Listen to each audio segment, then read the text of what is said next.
கார்த்திகேயன் வரியாளர் சங்கத்தின் தலைவர். நாங்கள் வார வாரம் ஒரு காணொளி என்ற திட்டப்படி இன்றைய காணொலியில் ஜிஎஸ்டி பற்றி வகுப்பெடுக்க வந்திருக்கும் சார்ட் அக்கௌண்டன்ட் திருமதி ஆர்வி புவனேஸ்வரி அவர்களை மதிப்புடன் வரவேற்கிறேன். மேலும் இந்த காணொலியில் பங்கேற்க ஆர்வமுடன் இணைந்திருக்கும் அனைத்து பங்கேற்பாளர்களையும் அன்புடன் வரவேற்கிறேன். நமது வரி ஆலோசகர் சங்கமானது ஜனவரி 2020 அனைத்து ஜிஎஸ்டி பீக்களுக்கும் பயன்பெறும் நோக்கத்தோடு தொடங்கப்பட்டது. இது சிறிதாக வளர்ந்து இன்று நமது சங்கத்திற்கு தனியாக website, Telegram, YouTube channel, Facebook, Instagram, Twitter என பெரும்பாலான சோசியல் மீடியா குரூப்புகளை பெற்றுள்ளது. மேலும் இந்த லாக்டவுன் நேரத்தில் தினம் ஒரு காணொலி வகுப்பு நடத்தினோம். இந்த வெற்றியின் தொடர்ச்சியாக இப்போது வாரம் ஒரு காணொலி என்கின்ற இலவச வகுப்புகளை நடத்தி வருகிறோம். எங்கள் வளர்ச்சிக்கு உறுதுணையாக இருந்த வரி ஆலோசகர் சங்கத்தின் உறுப்பினர்கள், காணொலியில் பங்கேற்ற பங்கேற்பாளர்கள் எல்லாவற்றிற்கும் மேலாக இந்த காணொலியை இலவசமாகவும் சிறப்பாகவும் நடத்தி கொடுத்த நமது அனைத்து பேச்சாளர்கள் மற்றும் வரி ஆலோசகர் சங்கத்தின் நிர்வாக உறுப்பினர்கள் அனைவருக்கும் இந்த நேரத்தில் நான் வரி ஆலோசகர் சங்கம் சார்பில் தலைவர் என்ற முறையில் உங்களை நன்றியை தெரிவித்துக் கொள்கிறேன். இதுவரை ஒத்துழைப்பு கொடுத்த அனைவருக்கும் நன்றி. நீங்கள் இந்த ஒத்துழைப்பை மேலும் தொடர்ந்து கொடுக்குமாறு சங்கத்தின் சார்பாக தாழ்மையுடன் கேட்டுக்கொள்கிறேன். வெபினார் சம்பந்தப்பட்ட ஒரு டிப்ஸ் உங்களுக்கு தரேன். நான் மீட்டிங் நடக்கும்போது யாரும் இந்த ஆடியோவை அன்மியூட் பண்ணி வச்சுக்கோங்க. அதாவது வீடியோ கூட நீங்க மியூட் பண்ணி வச்சுக்கோங்க. ஆடியோட வீடியோ மியூட் பண்ணி வச்சுக்கோங்க. நடுவில் இந்த பிரசன்டேஷன் பட்டனை யாரும் கிளிக் பண்ண வேண்டாம். அது டியூரேஷன் அப்போ நல்லா இருக்காது, சரியா வராது. அதே போல உங்களுக்கு என்ன டவுட்ஸ், கொரிஸ் எதுவாக இருந்தாலும் நீங்க சாட் பாக்ஸ்ல எப்போனா நீங்க மென்ஷன் பண்ணுங்க. அதை நடுவில் மீட்டிங் முடிஞ்ச பிறகோ இல்லை அந்த ஒரு பர்டிகுலர் கிளாஸோ இல்லை செக்ஷனோ முடிஞ்ச பிறகு உங்களுக்கு நான் எடுத்து சொல்றேன் உங்களுக்கு. அதே போல நீங்க கேட்கும் போது உங்களோட நேமை போட்டு இன்ட்ரடியூஸ் பண்ணிக்கோங்க. அப்பதான் கேட்கறது ஈஸியா இருக்கும் உங்களுக்கு. அதே போல கொஸ்டின் அண்ட் ஆன்சர் கடைசியா லாஸ்ட் ஒரு 15 நிமிஷம், அதாவது 7:15 மணிக்கு இல்லை 7:20 டிபெண்ட்ஸ், நம்ம மீட்டிங் போறதை வச்சு நம்ம இது பண்ணிக்கலாம். அடுத்ததாக நம்ம சங்கத்தின் செயலாளர் திரு ஜெயக்குமார் அவர்கள் சங்கத்தின் செயல்பாடுகள் மற்றும் வரவேற்பு நிகழ்த்துமாறு அழைக்கிறேன் என்று கூறி உங்களிடம் விடைபெறுகிறேன். நன்றி, வணக்கம். ஜெயக்குமார் சார். நன்றி கார்த்திகேயன் சார் அவர்களே. தேங்க்யூ. Thank you sir. அனைவருக்கும் வணக்கம், இனிய மாலை வணக்கம். உங்களை இந்த மாலை நேரத்தில் சந்திப்பதில் மிக மகிழ்ச்சி அடைகிறேன். எங்கள் சங்கத்தை பற்றி மிக தெளிவாக அழகாக சிறிய அளவு உரையாற்றினார் நமது தலைவர். நமது சங்கத்தில் உறுப்பினராக இணைவதற்கு இச்சங்கத்தினால் உங்களுக்கு ஏற்படும் சில பயன்கள் உங்களுக்கு என்னென்ன என்பதை பற்றி உங்கள் கவனத்தில் கொண்டு வருகிறேன். அதாவது இந்த சங்கமானது அறிவு பகிர்வு மற்றும் அனைத்து உறுப்பினர்களிடையே ஒரு நல்லிணக்கத்தை ஏற்படுத்த வேண்டும் என்ற நோக்கத்தில் தான் இந்த சங்கம் ஆரம்பிக்கப்பட்டுள்ளது. அதுதான் இந்த முக்கிய பயன்களாக நாங்கள் தொகுத்து வழங்குகிறோம். இந்த நாலேஜ் ஷேரிங் மட்டுமல்ல, அனைத்து உறுப்பினர்களிடையே ஒரு நல்லிணக்கத்தை ஏற்படுத்துகிறோம் மற்றும் நமது எண்ணங்களை பரிமாறவும் இந்த சங்கம் ஒரு பாலமாக செயல்படும். மற்றும் நம்முடைய வலைதள கருத்தரங்குகள் மற்றும் கருத்தரங்குகள் எல்லாவற்றையும் தமிழிலேயே வழங்க உள்ளோம். மற்றும் கலெக்டிவ் ரெப்ரசன்டேஷன், அதாவது பொது நலனுக்காக, நம்மளுடைய பொதுமக்கள் நலனுக்காகவும் உறுப்பினர் நலனுக்காகவும் நாங்கள் ஒரு கலெக்டிவ் ரெப்ரசன்டேஷனை எடுத்து போகிறதுக்காகவும் இந்த சங்கத்தை நாங்கள் பயன்படும். இது போன்ற இன்னும் பல பலன்கள் இந்த உறுப்பினராக நீங்கள் இணைவதால் உங்களுக்கு ஏற்படும். மற்றும் இந்த சங்கத்தில் உறுப்பினர் சேர்க்கை நடைபெற்று கொண்டிருக்கிறது. நீங்கள் இந்த சங்கத்தில் உறுப்பினராக இணைய www.varialosargal.com என்ற அந்த இணையதளத்தை தொடர்பு கொண்டால் உங்களுக்கு அதுக்கு பற்றிய தெளிவான ஒரு இணைப்பு கிடைக்கும். அதை பற்றிய ஒரு யூடியூப்பில் நாங்கள் ஒரு காணொளி காட்சியை பதிவு செய்துள்ளோம். எப்படி எங்களுடன் உறுப்பினராக இணைய வேண்டும் என்பது, அதாவது அந்த வெப்சைட்டில் ஒரு மெம்பர்ஷிப் அந்த மெம்பர்ஸ் அப்படின்ற ஒரு மெனு இருக்குது. அதில் கிளிக் பண்ணிங்கன்னா வெப்சைட் மூலமாக எப்படி இணையலாம், ஆன்லைன் மூலமாக எங்களுடன் உங்களுடைய உறுப்பினரை எப்படி பதிவு செய்ய வேண்டும் என்பதற்கு உண்டான அந்த காணொலி காட்சியை பதிவு செய்ததும் ஒரு 8 நிமிட ஒளிப்பட பதிவு, அதை நீங்கள் பார்த்து தெரிந்து கொள்ளலாம். மற்றும் எங்கள் சங்கத்தில் வட்ட அமைப்பாளர் என்ற ஒரு பதவியை ஏற்படுத்தியுள்ளோம். இது என்னவென்றால் தமிழகம் முழுவதும் உள்ள 309 வட்டங்களுக்கும் ஒரு வட்ட அமைப்பாளரை தேர்ந்தெடுப்பதாகும். அதன் தொடர்ச்சியாக மிஸ்டர் ஜி சுரேஷ் அவர்கள் சென்னை மாதவரம் தாலுகா ஆர்கனைசராக 15 ஜூலை முதல் செயல்பட்டு கொண்டிருக்கிறார். இன்னும் பல வட்ட அமைப்பாளர்களை தேர்ந்தெடுக்க உள்ளோம். விருப்பமுள்ளவர்கள் எங்களை தொடர்பு கொள்ளலாம். இந்த மேலும் எங்களை பற்றிய அந்த தகவல்களை வந்து நீங்கள் வரிஆலோசகர்கள்.com அல்லது வரிஆலோசகர்கள்.org அல்லது வரிஆலோசகர்கள்.in என்ற அந்த எங்களுடைய வெப்சைட்டில் போய் நீங்கள் பார்க்கலாம்.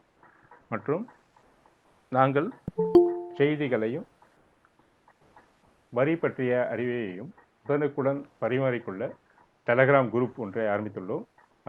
அது என்னவென்றால் அந்த குரூப்பில் நீங்கள் இணைந்து கொள்ள இந்த லிங்க், அதாவது t.me/va சங்கம் என்ற அந்த லிங்கை நீங்கள் பயன்படுத்தி நீங்களே இணைந்து கொள்ளலாம். அப்படி உங்களுக்கு ஏதேனும் இணைவதில் உங்களுக்கு சிரமம் இருந்தால் எங்களை தொடர்பு கொள்ளலாம். மற்றும் எங்களுடைய யூடியூப் சேனலில் வரி ஆலோசகர்கள் சங்கம் என்ற ஒரு யூடியூப் சேனல் இருக்கிறது. இது வெபினார் போன்ற மற்றும் நோட்டிஃபிகேஷன் போன்ற பல காணொளி காட்சிகளை அடிக்கடி பதிவு செய்து நாங்கள் அதில் பதிவு செய்து வருகிறோம். அதை பற்றி நீங்கள் தெரிந்து கொள்ள அதை யூடியூப் சேனலை சப்ஸ்கிரைப் செய்யுங்க. மற்றும் இன்றைக்கி நம்ம எடுத்துக்கொண்டிருக்கோம் தொடர்ச்சியாக ஏற்கனவே சொல்லியிருக்காரு. இப்போ இந்த 4 வாரமாக 4 சனிக்கிழமையாக நம்ம வந்து இந்த இதிலேருந்து பண்ணிகிட்ருக்கோம் வெபினார்ஸு. அது தொடர்ச்சியாக இன்றைக்கு ரீஃபண்ட் பற்றி நம்ம எடுக்க போகிறோம். ரீஃபண்டில் பார்த்தீங்கன்னா செக்ஷன் ரூல்ஸ் 2 முக்கியமான பங்கு வகிக்கிறது. அதாவது 54 refund of tax, section 55 refund என்னென்ன கேஸில் பயன்படுகிறது, 56 பார்த்தீங்கன்னா interest on delayed refund, 57 consumer welfare fund, 58 utilisation of refund. அதே மாதிரி ரூல்ஸில் பார்த்தீங்கன்னா rule number 89 application of refund of tax, interest, penalty, fees, any other amount. அப்புறம் ரூல் நம்பர் 90 அக்னாலஜ்மெண்ட் எப்படி பண்ணுறது, rule number 91 grant of provision refund எப்படி பண்ணுறது, rule number 92 order of sanctioning ரீஃபண்டுன்றது என்ன, ரூல் நம்பர் 93 பார்த்தீங்கன்னா credit of the amount rejected refund கிளைம்னா அப்படி எப்படி ஹேண்டில் பண்ணுறது. அப்புறம் ordering sanctioning interest on delayed refund, rule number 95 refund of tax certain persons, rule number 96 பார்த்தீங்கன்னா refund of integrated tax paid on goods and service export outside India. Rule number 96A refund of IGST on export goods under bond and LUT பண்ணியிருந்தால் என்ன பண்ண போகிறோம். Consumer welfare fund பற்றி rule number 97 சொல்கிறது. 97A manual filing and processing பற்றி சொல்கிறது. அப்புறம் இன்னும் அதர் செக்ஷன்ஸில் பார்த்தீங்கன்னா நம்ம வந்து ரூல் நம்பர் 33, 57, 49, 39 அதை பற்றியெல்லாம் விளக்கமாக இன்றைக்கு புவனேஸ்வரி அவர்கள் சொல்ல இருக்கிறார்கள். அவர்களை பற்றிய ஒரு சிறு குறிப்பு. புவனேஸ்வரி மேடம் அவர்கள் மே 2007 எம்காம் முடித்துள்ளார்கள். ஜூன் 2008 பிஜிடிஎஃப்எம் அதாவது ஃபினான்ஷியல் மேனேஜ்மெண்ட் முடித்திருக்கிறார்கள். ஜூன் 2009 காஸ்ட் அக்கௌண்டண்ட்டாக பதிவு செய்துள்ளார்கள். 2015 முதல் சார்ட்டர்ட் அக்கௌண்டண்ட்டாக பணிபுரிந்து வருகிறார்கள். இவங்க 2012 2015 வரலும் காஸ்ட் அக்கௌண்டண்ட்டாக பணிபுரிந்து வந்துள்ளார்கள். அப்புறம் அக்டோபர் 2015 முதல் சார்ட்டர்ட் அக்கௌண்டண்ட்டாக பணிபுரிந்து கொண்டே இருக்கிறார்கள். மதுபாலன் அசோசியேஷன் என்ற அந்த பார்ட்னராக பணிபுரிந்து வருகிறார்கள். இவங்க வந்து ஏற்கனவே வந்து இதுலேயும் வேட் அண்ட் சர்வீஸ் டேக்ஸில் வந்து எக்ஸ்பர்ட். இவங்க நிறைய அந்த எக்ஸ்க்ளூசிவாக அதை ப்ராக்டிஸிங் பண்ணிகிட்ருக்காங்க. அதன் தொடர்ச்சியாக ஜிஎஸ்டி ஜூலை 2017 வந்ததில் அப்புறம் அதில் எக்ஸ்பர்ட்டாக இது வரல பணிபுரிந்து வருகிறார்கள். அது மட்டும் இல்லை, நிறைய கோச்சிங் சிஏ கோச்சிங் சென்டரில் வந்து இன்டைரக்ட் டேக்ஸஸை பற்றி ஒரு கோச்சிங் எடுத்துக்கொண்டு இருக்கிறார்கள் சிஏ மாணவர்களுக்கு. அது மட்டும் இல்லாமல் வேரியஸ் ப்ரொஃபஷனல் எஜுகேஷன்லேயும் வந்து டிஃப்ரெண்ட் பிரான்ச்சஸில் ஐசிஏஐயில் இருக்கிற பிரான்ச்சில் வந்து நிறைய ஸ்பீக்கர்ஸாக நிறைய அவங்களுடைய பதிவு செஞ்சுருக்காங்க. அந்த வகையில் இந்த ஹைலி குவாலிஃபைடான இவங்க வந்து இந்த கிளாஸஸ் எடுக்கிறது நம்மளுக்கு மிக பயனுள்ளதாக இருக்கும்னு நான் நினைக்கிறேன். அந்த வகையில் இந்த கருத்தரங்கை அவங்க தொடங்கி உரையாற்ற வருமாறு, வலைதள கருத்தரங்கை தொடங்கி உரையாற்ற வருமாறு சிஏ புவனேஸ்வரி மேடம் அவர்களை அன்புடன் அழைக்கின்றேன். Yes sir, thank you very much sir. Very good evening to all of you. So மறுபடியும் இன்னைக்கு வந்து very happy to meet you. இது என்னோட செகண்ட் செஷன் வித் வரி ஆலோசகர்கள் சங்கம். ஸோ மிக்க மகிழ்ச்சி உங்களை எல்லாரையும் இன்னைக்கு மீட் பண்றதுல. ஸோ நம்ம இன்னைக்கு வந்து செஷன் வந்து நம்ம ஜிஎஸ்டி ரீஃபண்ட்ஸ் பத்தி நம்ம பார்க்கலாம். ப்ராக்டிக்கலா வந்து ரீஃபண்ட் ஃபார்ம்ஸ் வந்து எப்படி நம்ம ஃபில் பண்ணி, அதாவது என்ன மாதிரியான அனெக்ஷர் சப்போர்ட்டிங் டாக்குமெண்ட்ஸ் வந்து அதுக்கு தேவைப்படும், என்ன மாதிரியான ரூல்ஸ் வந்து முதல்ல நம்ம வந்து இதில் சாட்டிஸ்ஃபை பண்ணணும். ஏன்னா ரூல்ஸ் கண்டிஷன்ஸ் வந்து சாட்டிஸ்ஃபை ஆயிருந்தாதான் ரீஃபண்ட் ப்ராசஸ் வந்து எந்த விதமான ஒரு இன்டரப்ஷனும் இல்லாமல் வந்து ஆஃபீஸரால் ஈஸியாக கிளியர் பண்ண முடியும். ஸோ அதுக்கு தேவையான டாக்குமெண்ட்ஸ் என்ன, எந்தெந்த ஹெட்ல எல்லாம் வந்து நம்ம ரீஃபண்டை வந்து கிளைம் பண்ணலாம். So rules clubbed with section இது ரெண்டும் நம்ம இன்னைக்கு பார்க்கலாம். So to start with next slide. So இது வந்து நான் போர்ட்டல்ல இருந்து எடுத்திருக்கேன். ஜிஎஸ்டி போர்ட்டல்ல இருந்து நம்ம எந்த மாதிரி ஹெட்ல வந்து நம்ம என்னென்ன ஹெட்ஸ் எல்லாம் அவைலபிளா இருக்கு அப்படிங்கறத வந்து ஃபர்ஸ்ட் நம்ம வந்து பார்த்துடலாம். So refund of ITC input tax credit on exports of goods and services without payment of tax. So இந்த ஹெட் வந்து நம்ம ரொம்ப காமனா எல்லாருமே நம்ம யூஸ் பண்ணுவோம். பிகாஸ் நம்ம எல்லாருக்குமே வந்து ஒரு எக்ஸ்போர்ட் பண்ற ஒரு கிளைண்ட் இருப்பாங்க. ஸோ அது எதர் குட்ஸா இருக்கலாம், இல்ல வந்து ஒரு சர்வீசஸா இருக்கலாம். ஸோ வித்தவுட் எல்யூடி, ஒருவேளை லெட்டர் ஆஃப் அண்டர்டேக்கிங் அப்படிங்கிற அந்த ஆப்ஷன் வந்து அவங்க செலக்ட் பண்ணாம இருந்தாங்க அப்படின்னா நம்ம வந்து டெஃபினெட்லி வந்து டாக்ஸஸை பே பண்ணிட்டு, அதாவது ஐஜிஎஸ்டி பே பண்ணிட்டு சப்சீக்வெண்டா அதை வந்து நம்ம ரீஃபண்டா கிளைம் பண்ணிக்கலாம். ஸோ இது வந்து விதவுட் பேமெண்ட் அப்படிங்கும் போது நான் வந்து டேரக்டா வந்து எல்யூடி ஆப்ஷன் வந்து நான் யூட்டிலைஸ் பண்ணிக்கிறேன். ஸோ எல்யூடி இருக்கிறதுனால நான் ஐஜிஎஸ்டி இந்த இடத்துல பே பண்ண வேண்டிய அவசியம் இல்லை. ஸோ நான் எல்யூடி எடுத்திருக்கேன், ஐஜிஎஸ்டி பே பண்ண வேண்டாம் அப்படின்னும் போது ஒன் சைடு வந்து என்னுடைய அவுட்புட் டாக்ஸ் வந்து நில்லா இருக்கும். ஆன் தி அதர் ஹேண்ட் என்னுடைய இன்புட் டாக்ஸ் கிரெடிட் வந்து ஃப்ரீக்வெண்டா அக்யூமுலேட் ஆகிட்டு இருக்கும். ஏன்னா அதை ஆஃப்செட் பண்ணக்கூடிய ஃபெசிலிட்டி வந்து நமக்கு இல்லை, நம்ம அதை யூஸ் பண்ணிக்கல, யூட்டிலைஸ் பண்ணிக்கல. ஸோ அப்படி பார்க்கும்போது இந்த அக்யூமுலேட் ஆயிருக்க இந்த இன்புட் டாக்ஸ் கிரெடிட்டை நம்ம எப்படி ரீஃபண்டா கிளைம் பண்ண போறோம் அப்படிங்கிறது தான் இந்த ஹெட். ஸோ இது வந்து போத் குட்ஸ் அண்ட் சர்வீசஸுக்கு சிங்கிள் ஹெட் தான். ஸோ இது வந்து அக்யூமுலேட்டட் ஐபிசி அப்படின்னு சொல்லுவாங்க. நெக்ஸ்ட் கேட்டகரி அப்படின்னு பாத்தீங்கன்னா on account of supplies made to cess unit or cess developer without payment of tax. So இந்த வித்வுட் அப்படிங்கிற இந்த டேர்ம் வந்தாலே வந்து இந்த இடத்துல வந்து நம்ம எல்யூடி ஆப்ஷன் வந்து யூஸ் பண்ணியிருக்கோம் அப்படின்னு தான் அர்த்தம். ஸோ எல்யூடி யூஸ் பண்றேன், ஸோ என்னுடைய ஐஜிஎஸ்டி வந்து எப்பவுமே நில் தான். அப்படி இருக்கும்போது செஸ் யூனிட்டுக்கு செஸ் டெவலப்பருக்கு நான் சப்ளை பண்ணும்போது அந்த ப்ராடக்ட்ஸையோ இல்லை சர்வீசஸையோ நான் ப்ரொக்யூர்மெண்ட் பர்ச்சேஸ் பண்ணியிருக்கும் போது ஒன் சைட்ல வந்து நான் டாக்ஸஸை கட்டியிருப்பேன். ஸோ என்னுடைய இன்புட் டாக்ஸ் கிரெடிட்டை நான் எப்படி வந்து அக்யூமுலேட் ஆயிருக்கிறத எப்படி நான் வந்து ரீஃபண்டா கிளைம் பண்ண போறேன், கேஷ்பேக் வாங்க போறேன். இது வந்து different from export SEZ unit. Because செஸ்ஸை வந்து செப்பரேட்டா கேட்டகரைஸ் பண்ணியிருக்காங்க. அது வந்து தனி ப்ரொசீஜர்ஸ், தனி ஃபார்மாலிட்டிஸ் இருக்கு, தனி ரூல்ஸ் இதுக்கு அப்ளிகபிள் ஆகுது. ஸோ அதனால இது வந்து different from export without payment and then SEZ வந்து செப்பரேட்டா இருக்கு. அடுத்தது பாத்தீங்கன்னா refund on account of ITC accumulated due to inverted tax structure. அதாவது inverted tax structure அப்படின்னு நம்ம சொல்றோம் அப்படின்னாலே where அந்த கண்டிஷன் பாத்தீங்கன்னா input tax is always higher than the rate of output tax. அப்போ இன்புட் டேக்ஸ் பார்த்தீங்கன்னா ஹையஸ்ட் ரேட், ஃபார் எக்ஸாம்பிள் 28லயோ 18லயோ நான் பே பண்ணியிருப்பேன். பட் சப்சிக்வெண்டா என்னுடைய அவுட்வர்டு சப்ளை ஒருவேளை ஏதாவது சம் ப்ராசஸ் மாறும், இன்புட் ப்ராடக்ட்டும் அவுட்புட் ப்ராடக்ட்டும் டிஃப்ரெண்டா இருக்கும். இன்புட் ரா மெட்டீரியல் காஸ்ட் ரொம்ப ஹெவியா இருக்கும்.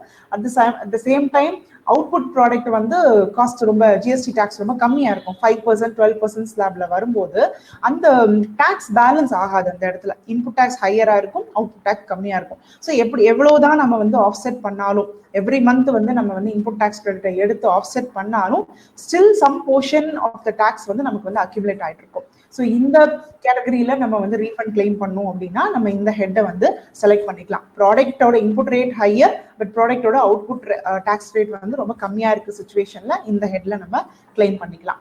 on account of refund by recipient of deemed export. So இப்போதைக்கு கவர்மெண்ட் வந்து ஒரு சில என்டிட்டிஸை வந்து கிளாஸிஃபை பண்ணியிருக்காங்க. அவங்க எல்லாம் அவங்களுக்கு பண்ற சப்ளைஸ் எல்லாம் டீம்ட் எக்ஸ்போர்ட் அப்படின்னு. இது வந்து செஸ் யூனிட் கிடையாது, அது வந்து it's different from deemed export. இது வந்து கவர்மெண்ட் சில யூனிட்ஸை வந்து அவங்களா லிஸ்ட் அவுட் பண்ணியிருக்காங்க. எந்த மாதிரி சப்ளைஸ் எல்லாம் அப்படி டீம்ட் எக்ஸ்போர்ட்ல வரும் அப்படின்னு பாத்தீங்கன்னா, gold, sale of gold by banks against advance authorisation இது வரும். Supply of goods against advance authorisation, இல்லைன்னா supply of goods, capital goods under the capital goods promotion, இந்த ஸ்கீம்ல வர்றது எல்லாமே வந்து நம்ம வந்து டீம்ட் எக்ஸ்போர்ட் அப்படின்னு சொல்லி டிஃபைன் பண்ணுவோம். ஸோ இது வந்து it is not a zero rated, அதுக்கும் இதுக்கும் நிறைய டிஃபரன்ஸ் இருக்கு. ஸோ இது supplies to EOU units, export oriented units, அப்புறம் இந்த software technology parks, hardware technology park, EHTP, electronic hardware technology parks, இந்த சப்ளைஸ் எல்லாமே இந்த டீம்ட் எக்ஸ்போர்ட் கீழே கவர்மெண்ட் வந்து கிளாஸிஃபை பண்ணியிருக்காங்க. ஸோ அரௌண்ட் ஒரு 5 to 6 என்டிட்டிஸ் வந்து இந்த டீம்ட் எக்ஸ்போர்ட்க்கு கீழே வருது.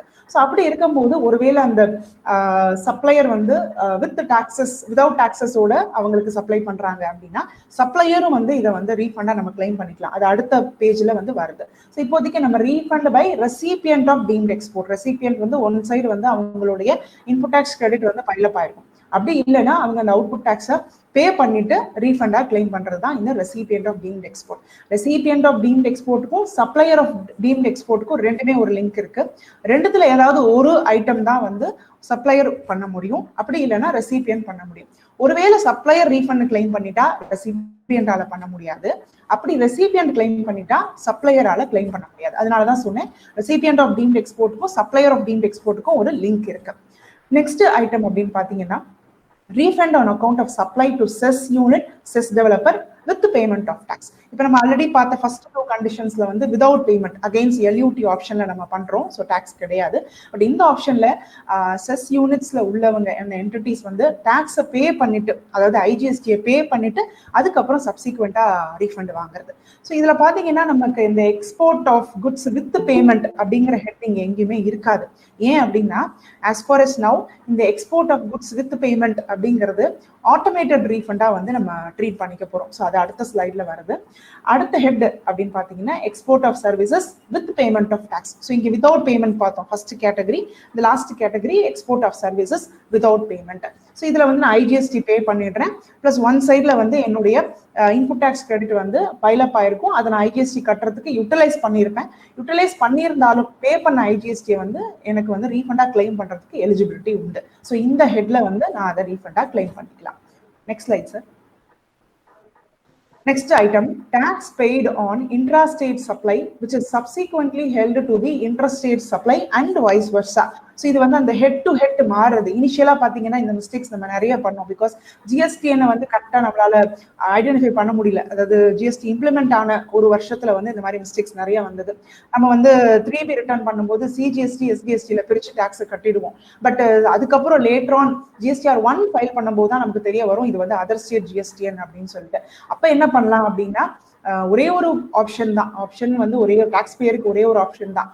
தப்பா கட்டின டாக்ஸஸ் மறுபடியும் கரெக்டா அந்தந்த ஹெட்ல பே பண்ணிட்டு தப்பா கட்டின ஹெட்ல வந்து ரீஃபண்டா கிளைம் பண்றது மட்டும்தான். பட் இது ஆல்மோஸ்ட் ப்ராக்டிகலா வந்து எல்லாராலையும் பண்ண முடியல, பிகாஸ் டாக்ஸ் அமௌண்ட் ரொம்ப ஹெவியா இருந்தது. ஈவன் 10 lakhs 15 lakhs கூட வந்து தப்பா கட்டுற சுச்சுவேஷன் இருந்தது. ஸோ நம்ம என்ன பண்ணுவோம், டேரக்டா இன்புட் டாக்ஸ் கிரெடிட்ல கொண்டு வந்துட்டோம். பட் ப்ரொவிஷன் அதுக்கு அலோவ் பண்ணல.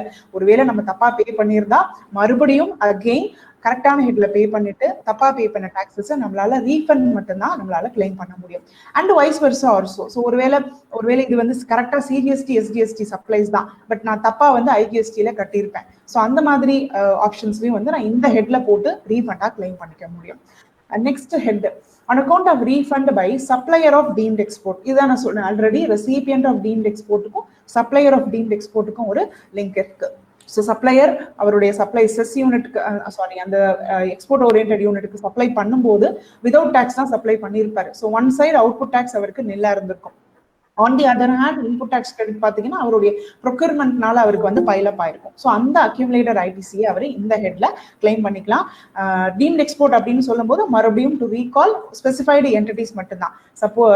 Supply of gold by banks against advance authorization, supply of goods against advance authorization, supply of goods to export oriented unit, software technology park, hardware technology park. So இது எல்லாமே zero rated கிடையாது, it is different from zero rated. ஏன்னா zero ரேட்டா இருந்தா நம்ம வந்து இதுக்கு LUT option எடுத்துக்கலாம். But deemed export சப்ளைஸ்க்கு there is no LUT option. ஒன்னு டாக்ஸ் கட்டிட்டு தான் நம்ம ரீஃபண்ட் வாங்குற மாதிரி இருக்கும். எனி அதர்ஸ், ஸோ இது வந்து எனி அதர்ஸ் அப்படிங்கிறது last residual option given to the taxpayer. But இதுல வந்து தோ இந்த ஹெட் வந்து கொடுத்திருந்தாலும் ப்ராக்டிக்கலா வந்து நம்ம இதுல ரீஃபண்ட் அப்ளை பண்ணும்போது டிபார்ட்மெண்ட் வந்து ரெடியா இல்லை இதுல அக்செப்ட் பண்றதுக்கு. என்ன ப்ரூஃப் அப்படின்னு சொல்லி கேட்கறாங்க. இந்த எந்த ஹெட்லயுமே ஃபிட் ஆகல, அதனாலதான் நான் அதுல கொடுத்துருக்கேன் அப்படின்னு நம்ம சொல்றோம். But still department is not ready. அவங்க வேற சில டாக்குமெண்ட்ஸ் எல்லாம் வந்து கேட்கறாங்க. ஸோ அது இப்போதைக்கு வந்து ப்ராக்டிக்கலா இந்த ஹெட் வந்து நம்மளால யூஸ் பண்ண முடியாது.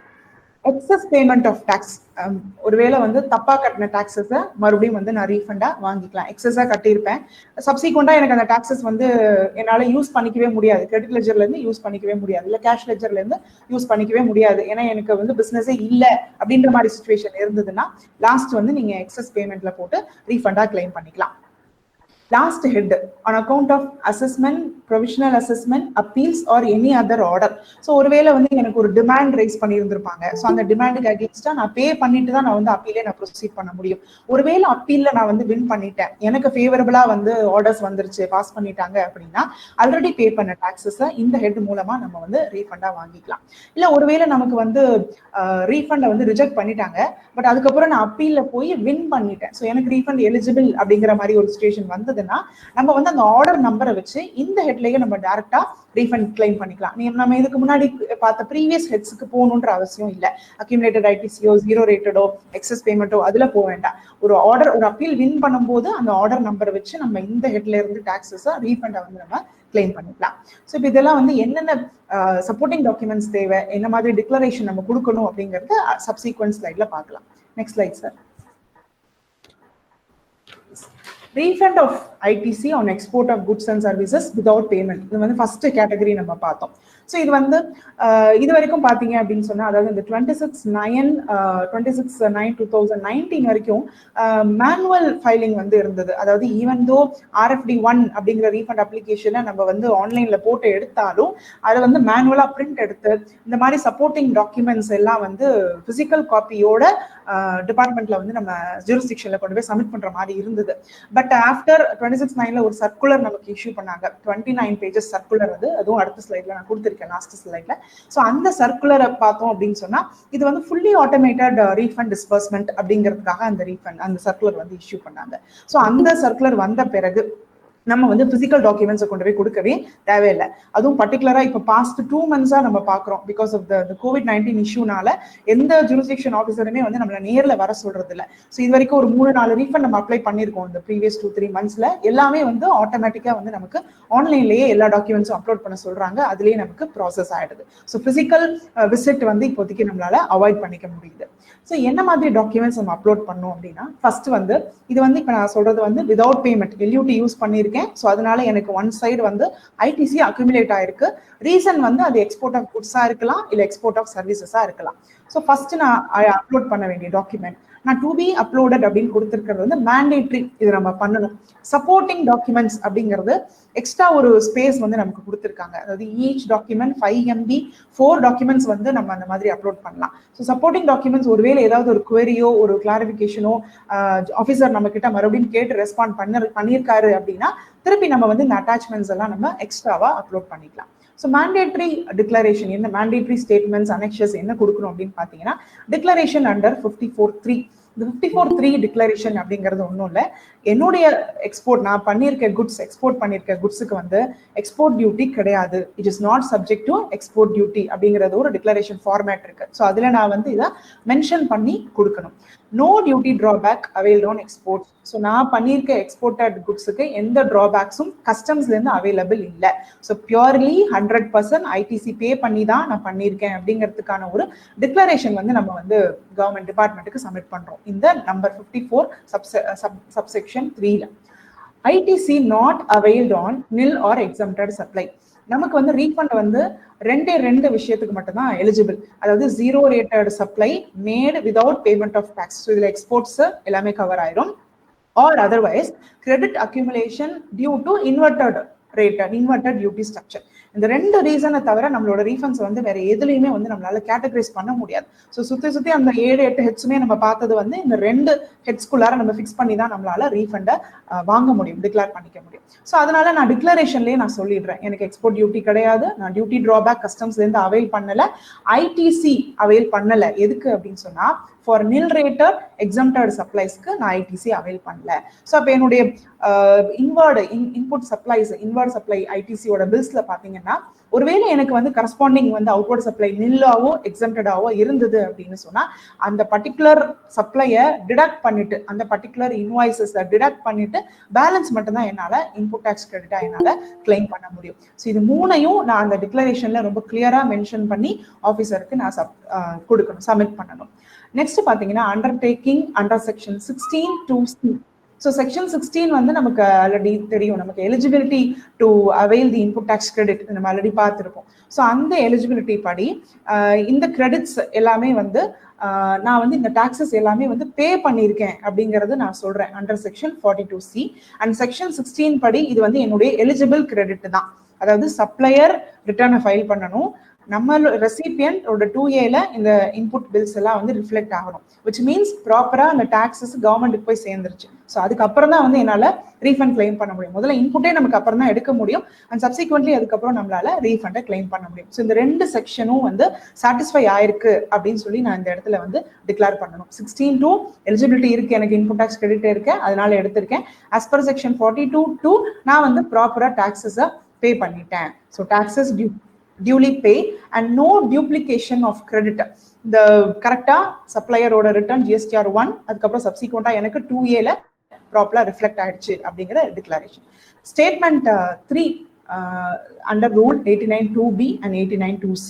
ஸோ இது வந்து அந்த கம்ப்யூட்டேஷன் ஸ்டேட்மெண்ட் தான். ஸோ 89(2)(b)ல இது ஒரு எக்ஸல் ஷீட், நம்ம அந்த ரீஃபண்ட் பேஜுக்குள்ள போனோம் அப்படின்னாலே நமக்கு இது வந்து ஒரு டெம்ப்ளேட்டா வந்து நமக்கு அவைலபிளா இருக்கு. ஸோ இந்த டெம்ப்ளேட்டை நம்ம டவுன்லோட் பண்ணி நம்ம டீடைல்ஸை ஃபில் பண்ணணும். என்ன மாதிரி டீடைல்ஸ் கொடுக்க போறோம் அப்படின்னா, as per 89(2)(b details of the relevant export invoices. So ஒருவேளை இது எக்ஸ்போர்ட் ஆஃப் குட்ஸா இருந்தா என்னுடைய shipping bill number, shipping bill date, invoice number, invoice date, value, இது இந்த எல்லா டிரான்சாக்ஷன்ஸுமே வந்து நான் அதில் ஃபில் பண்ணணும். பில் டு பில் எவ்ரி ரோலை வந்து நான் ஃபில் பண்ணணும். ஒருவேளை இது வந்து என்னுடைய சர்வீசஸா இருந்தது அப்படின்னா 89(2)(b)ல வந்து எக்ஸ்போர்ட் ஆஃப் குட்ஸுக்கு கேட்குறாங்க, 89(2)(c)ல எக்ஸ்போர்ட் ஆஃப் சர்வீசஸ்க்கு கேட்குறாங்க. சர்வீசஸா இருந்ததுன்னா ஷிப்பிங் பில் இருக்காது, பட் அதுக்கு பதிலாக நான் வந்து BRC ஆர் FIRCயோட டீடைல்ஸ் அதில் ஃபில் பண்ணணும். Bank remittance certificate are foreign currency inward remittance சர்டிஃபிகேட்டை நான் அதில் ஃபில் பண்ணணும் if it is for services. So இது எல்லாத்தையுமே வந்து நான் ஃபில் பண்ணி அந்த அட்டாச்மெண்ட்ஸை அப்லோட் பண்ணணும். நெக்ஸ்ட் சப்போர்ட்டிங் டாக்குமெண்ட்ஸ் அப்படின்னு பார்த்தீங்கன்னா BRC ஆர் FIRC சர்டிஃபிகேட் வந்து ஒருவேளை ஆஃபீஸர் வந்து நம்ம கிட்ட குவரி மாதிரி ரைஸ் பண்ணாரோ இல்லை ஒரு கிளாரிஃபிகேஷன் கேட்டாரு, சம்திங் ஏதோ ஒரு சஸ்பீஷியஸ் என்னால் அதை நம்ப முடியல அப்படின்ற மாதிரி ஒரு சுச்சுவேஷன்ல ஆஃபீஸர் வந்து சில எக்ஸ்ட்ரா டாக்குமெண்ட்ஸ் நம்ம கிட்ட கேட்கலாம். ஸோ அப்படி ஒரு வேலை கேட்டால் BRC ஆர் FIRC சர்டிஃபிகேட்ஸை வந்து நம்ம அப்லோட் பண்ணலாம், ஷிப்பிங் பில் காப்பியை நம்ம அப்லோட் பண்ணலாம். இந்த ஸ்டேட்மெண்ட்ல நான் ஒன்லி டீடைல்ஸை மட்டும் தான் கொடுக்குறேன், பட் இந்த சப்போர்ட்டிங் டாக்குமெண்ட்ஸ்ல எக்ஸாக்ட் ஸ்கேன் காப்பீஸே வந்து நான் தேவைப்பட்டா நான் வந்து அப்லோட் பண்ணலாம். ஷிப்பிங் பில் மோஸ்ட்லி தேவைப்படாது, பட் ஒருவேளை வந்து சம்டைம்ஸ் வந்து நான் EDI போர்ட்ஸ் அப்படின்னு சொல்லுவாங்க. அதாவது நான் EDI போர்ட்ஸ் அப்படின்னா electronic filing of shipping bill இந்த இடத்துல நடக்கல, only manual filing of shipping bill பண்ணியிருக்காங்க. So manual filing of shipping bill பண்ணும்போது அந்த டிரான்சாக்ஷன் டிலே, ப்ராசஸ் டிலேல ப்ராப்பரா வந்து அந்த ஆஃபீஸரால வெரிஃபை பண்ண முடியாது, இது ப்ராப்பரான எக்ஸ்போர்ட் தானா அப்படிங்கறது வந்து ஷிப்பிங் பில் நம்பரை வச்சு வெரிஃபை பண்ண முடியாது. ஸோ அப்போ இன் தட் கேஸ் தேவைப்பட்டா நம்மள வந்து ஷிப்பிங் பில் காப்பியை கூட அப்லோட் பண்ண சொல்லலாம். நெக்ஸ்ட் பாத்தீங்கன்னா copy of GSTR 2A of the relevant period. So எல்லா ரீஃபண்ட் கேசஸ்லயுமே வந்து நம்மளுடைய 2A பேஸ் பண்ணி தான் இப்போ வந்து கொடுத்துட்டு இருக்காங்க. பிகாஸ் நமக்கு வந்து இந்த ரூல் 36A அப்படிங்கிறது வந்து லாஸ்ட் இயர் வந்து அமெண்ட் ஆச்சு. ரூல் 36A படி 2Aல வந்திருந்தாதான் நான் கிரெடிட் எடுக்கவே முடியும் அப்படிங்கிறது வந்து ஒரு ப்ரொவிஷன். ஸோ அப்படி இருக்கும்போது அது என்னுடைய 2Aல கரெக்டாக ரிஃப்ளெக்ட் ஆயிருக்கணும். ஸோ நான் இன்புட் டாக்ஸ் கிரெடிட் அக்யூமுலேட்டட்ல கிளைம் பண்ற எல்லா இன்வாய்ஸஸுமே என்னுடைய 2Aல ப்ராப்பரா வந்திருக்கணும். ஸோ இதுக்கு வந்து ஒரு சப்போர்ட்டிங் அனெக்ஷர் வந்து நம்ம அப்லோட் பண்ணோம், அனெக்ஷர் B அப்படின்னு சொல்லிட்டு. இது வந்து நம்மளுடைய ஓன் ஃபார்மேட் தான். இந்த ஃபார்மேட்ல என்ன கொடுக்க போறோம் அப்படின்னா நம்மளுடைய பர்ச்சேஸ் இன்வாய்ஸ் பில்ஸினுடைய டீடைல், ஸோ இன்வர்டு ப்ரொக்யூர்மெண்ட்டோட detail, invoice number, date, supplier யாரு, அவரோட ஜிஎஸ்டிஎன் என்ன வேல்யூக்கு நான் ப்ரொக்யூர் பண்ணியிருக்கேன், என்ன டாக்ஸஸ் நான் பே பண்ணியிருக்கேன், சிஜியா, எஸ்ஜியா, ஐஜிஎஸ்டியா அப்படிங்கறது நான் ஒரு எக்ஸல்ல ப்ரிப்பேர் பண்ணி பிடிஎஃபா நான் வந்து காப்பி பண்ணி அனெக்ஷர் பி அப்படிங்கிற அந்த ஃபார்மேட்ல நான் அப்லோட் பண்ணலாம். சப்போஸ் ஒருவேளை எனக்கு வந்து ஜிஎஸ்டிஆர் 2A ஒரு சில பில்ஸ் எல்லாம் ரிஃப்ளெக்ட் ஆகலை அப்படின்னா அந்த பர்டிகுலர் ரிஃப்ளெக்ட் ஆகாத பில்ஸினுடைய பர்ச்சேஸ் காப்பீஸையே, இன்வாய்ஸ் காப்பீஸையே வந்து நான் ஸ்கேன் பண்ணி அப்லோட் பண்ணலாம். பிகாஸ் நான் வந்து எலிஜிபிள் தான், ஏதோ சில மிஸ்டேக்ஸ் சப்ளையர் பண்ண ஏதோ ஒரு தப்புனால வந்து எனக்கு 2A ரிஃப்ளெக்ட் ஆகலை அப்படிங்கிற மாதிரி ஒரு சுச்சுவேஷன்ல நோ ப்ராப்ளம், நம்ம வந்து இன்வாய்ஸ் காப்பி நம்ம கிட்ட இருக்கு, நம்மளால அந்த கிரெடிட் எடுக்கிறதுக்கான எல்லா எலிஜிபிலிட்டி நமக்கு இருக்கு அப்படின்னு சொன்னா நம்ம வந்து அந்த பர்ச்சேஸ் இன்வாய்ஸ் காப்பீஸ் கூட ஸ்கேன் பண்ணி நம்ம அப்லோட் பண்ணலாம். ஸோ இந்த ரீஃபண்ட் கம்ப்யூட்டேஷன் இது ஃபார்முலா அப்படின்னு பார்த்தீங்கன்னா இது வந்து நம்மளுடைய அந்த ரீஃபண்ட் பேஜ்லேயே வந்து நமக்கு ஆட்டோமேட்டிக்காக இருக்கும். ஸோ நம்ம அதை டிக்ளேர் பண்ண வேண்டியது நம்மளுடைய டர்ன் ஓவர் டீடைல்ஸ் தான். ஸோ நெட் ஐடிசி அப்படிங்கிறது நம்ம எந்த பீரியடுக்கு ரீஃபண்ட் அப்ளை பண்றோமோ அந்த பீரியட்னுடைய டோட்டல் இன்புட் டாக்ஸ் கிரெடிட். நமக்கு அதுக்கு ப்ரீவியஸ் பீரியட் எல்லாம் கூட சில டைம் அக்யூமுலேட் ஆகிருக்கும். அது நம்ம வந்து which are not eligible to claim, அது வந்து நமக்கு ரீஃபண்டா தேவையில்லை. எக்ஸ்போர்ட் பீரியட்ல எக்ஸ்போர்ட்டுக்காக என்னென்னலாம் நான் ப்ரொக்யூர்மெண்ட் இன்வால்வ் பண்ணியிருக்கேனோ அதனுடைய ஐடிசி மட்டும் தான் வந்து நான் எலிஜிபிள். ஸோ எலிஜிபிள் அப்படின்னு சொல்லும் போது அது இன்புட்ஸா இருக்கலாம், இல்லை இன்புட் சர்வீசஸா இருக்கலாம். இது ரெண்டு தவிர அதர் தேன் ஒருவேளை அது கேபிட்டல் குட்ஸா இருந்ததுன்னா அதுக்கு நம்மளால ரீஃபண்ட் கிளைம் பண்ண முடியாது, அது எலிஜிபிளே கிடையாது. So only on input services and அந்த ரீஃபண்ட் பீரியட்ல அது அக்யூமுலேட் ஆயிருக்கும். So that is called as net ITC. அதுக்கப்புறம் வந்து multiplied by export turnover divided by adjusted turnover. So இது வந்து ப்ரொபோர்ஷனேட்டா வந்து நமக்கு அந்த ஐடிசி கிளைம் கிடைக்குது. ஏன் ப்ரொபோர்ஷனேட் அப்படின்னு பாத்தீங்கன்னா அட்ஜஸ்டட் டர்ன் ஓவர் அப்படிங்கறத வந்து நம்மளுடைய லோக்கல் சப்ளைஸும் வந்து சேர்ந்திருக்கும். என்னுடைய டோட்டல் டர்ன் ஓவர்ல இருந்து லோக்கல் சப்ளைஸ் இருக்கும், பிளஸ் அது போக என்னுடைய நில் ரேட்டட் ஆர் எக்ஸம்டட் சப்ளைஸ் கூட அதுல சேர்ந்திருக்கும். ஸோ நான் வந்து என்னுடைய நில் ரேட்டட் ஆர் எக்ஸம்டட் சப்ளைஸை மட்டும் அதுல இருந்து நான் எலிமினேட் பண்ணிடணும். That is called as adjusted turnover. So total turnover minus nil rated or exempted turnover is equal to adjusted turnover. அந்த அட்ஜஸ்டட் டர்ன் ஓவர்ல என்னுடைய எக்ஸ்போர்ட் டர்ன் ஓவர் எவ்வளவு இருக்கு, ஸோ இது வந்து என்னுடைய including local turnover. So அதுல இருந்து நான் எக்ஸ்போர்ட் டர்ன் ஓவருக்கு மட்டும் ப்ரொபோர்ஷனேட்டா நான் ரீஃபண்ட் கிளைம் பண்றேன். ஸோ நான் டர்ன் ஓவர் டீடைல்ஸ் மட்டும் நான் ஃபீட் பண்ணா போதும், ஐடிசி ஆட்டோமேட்டிக்கா நம்ம கிரெடிட் லெட்ஜர்ல இருந்து சிஸ்டமே பிக் பண்ணிக்கும். இது ப்ரொபோர்ஷனேட்டா வந்து நமக்கு மேக்ஸிமம் ரீஃபண்ட் எலிஜிபிள் எவ்வளோ அப்படின்னு சொல்லிட்டு அண்டர் 3 ஹெட்ஸ் ஐஜிஎஸ்டி, சிஜிஎஸ்டி, எஸ்டிஎஸ்டி நமக்கு ஈக்குவலா காமிக்கும். ஸோ அந்தந்த ஹெட்ல மேக்ஸிமம் எவ்வளோ நம்மளால கிளைம் பண்ண முடியும் அப்படிங்கிறது இந்த மேக்ஸிமம் அமௌண்ட்ல இருந்து நம்ம ப்ரொபோர்ஷனேட்டா நம்ம ஸ்பிட் பண்ணி போட்டுக்கலாம். ஸோ இதுதான் நம்மளுடைய refund under ITC on export of goods and services without payment of tax. Next slide sir. Next refund அப்படின்னு பார்த்தீங்கன்னா refund of tax paid on export of goods with payment. So இந்த head வந்து நம்ம அந்த first 2 ஸ்லைட்ல வந்து எங்கேயுமே பார்க்கல. அதாவது வித் பேமெண்ட் ஆஃப் டாக்ஸ், அதுவும் எக்ஸ்போர்ட், இது வந்து செப்பரேட்டா கிளைம் பண்றதுக்கு நமக்கு ரீஃபண்ட் அப்ளிகேஷன் செப்பரேட்டா ஃபைல் பண்ணவே வேண்டாம். பிகாஸ் இந்த ரீஃபண்ட் வந்து it is considered to be an automatic refund from the customs. இது எப்படி ஆட்டோமேட்டிக் அப்படின்னு பாத்தீங்கன்னா நம்ம ஒன்றும் பண்ண வேண்டாம், நம்மளுடைய 3B ரிட்டர்னை கரெக்டா ஃபைல் பண்ணணும். அட் த சேம் டைம் நம்மளுடைய ஜிஎஸ்டிஆர் 1 ரிட்டர்னை கரெக்டா ஃபைல் பண்ணணும். IGST at the time of filing 3B return file பண்ணும்போது 0 ரேட்டட் சப்ளைஸ்ல டிக்ளேர் பண்ணி அதுக்கான டாக்ஸஸ் நான் ஐஜிஎஸ்டில பே பண்ணிடுறேன். சப்சீக்வெண்டா ஜிஎஸ்டிஆர் 1 ரிட்டர்னையும் கரெக்டா டேபிள் 6A, அதாவது டேபிள் 6A வந்து டீல்ஸ் வித் எக்ஸ்போர்ட் சப்ளை, அந்த டேபிள் கரெக்டா வந்து என்னுடைய shipping bill number, shipping bill date, invoice number, invoice date, value, invoice value, taxable value எல்லாமே கரெக்டா நான் ஃபில் பண்ணிட்டேன் அப்படின்னாலே சிஸ்டம் வந்து 3Bயும் ஜிஎஸ்டிஆர் 1 ரிட்டர்னையும் மேட்ச் பண்ணி பார்க்கும். ஸோ நமக்கு மேட்ச் ஆகும்போது அகெயின் அந்த ஷிப்பிங் பில் நம்பரை வச்சு ஐஸ்கேட் போர்ட்டலோட கனெக்ட் பண்ணி நம்மளுடைய ஷிப்பிங் பில் வேலிடிட்டியும் கூட செக் பண்ணிடும். So immediately on filing of GSTR 1 sometimes நமக்கு நிறைய மெயில்ஸ் வந்திருக்கும். அதாவது ஷிப்பிங் பில் நம்பர் இன்வாய்ஸ் வந்து நாட் வேலிடேட்டட் சக்ஸஸ்ஃபுல்லி அப்படின்னு மெயில் வந்திருக்கும். ஸோ அப்போ நம்ம என்னன்னு சொல்லி ஜிஎஸ்டிஆர் 1 போய் பார்க்கும்போது இந்த பர்டிகுலர் இன்வாய்ஸ் வந்து நமக்கு வேலிடேட் ஆயிருக்காது. ஸோ இது ஒன்ஸ் ஒருவேளை சக்ஸஸ்ஃபுல் அந்த எரர்ஸ் எல்லாம் நம்ம ரெக்டிஃபை பண்ணணும். எப்படி ரெக்டிஃபை பண்ணலாம் அப்படின்னா அடுத்த மந்த் சப்சீக்வெண்டா அமெண்ட்மெண்ட் போட்டு தான் நம்மளால ரெக்டிஃபை பண்ண முடியும். ஸோ அப்படி நான் அமெண்ட்மெண்ட் போட்டோ இல்லை ஒருவேளை ஃபர்ஸ்ட் மந்த்லயே நான் வந்து கரெக்டாக எல்லாத்தையுமே டிக்ளேர் பண்ணிட்டேன் அப்படின்னாலே வித்தின் 1 வீக் மேக்ஸிமம் பார்த்தீங்கன்னா 7 to 8 ஒர்க்கிங் டேஸ் அந்த வித்தின் அந்த ப்ரிஸ்கிரைப்டு டைம்ல கஸ்டம்ஸ்ல இருந்து நம்மளுடைய பேங்க் அக்கௌண்ட்டுக்கு ஆட்டோமேட்டிக்கா ரீஃபண்ட் கிரெடிட் ஆயிரும். ஸோ இந்த ப்ராசஸ் நடக்கிறது வந்து ஒன்லி ப்ரூஃப் அப்படின்னு பார்த்தீங்கன்னா நம்மளுடைய ஷிப்பிங் பில் மட்டும்தான். So shipping bill details should always match with invoice detail.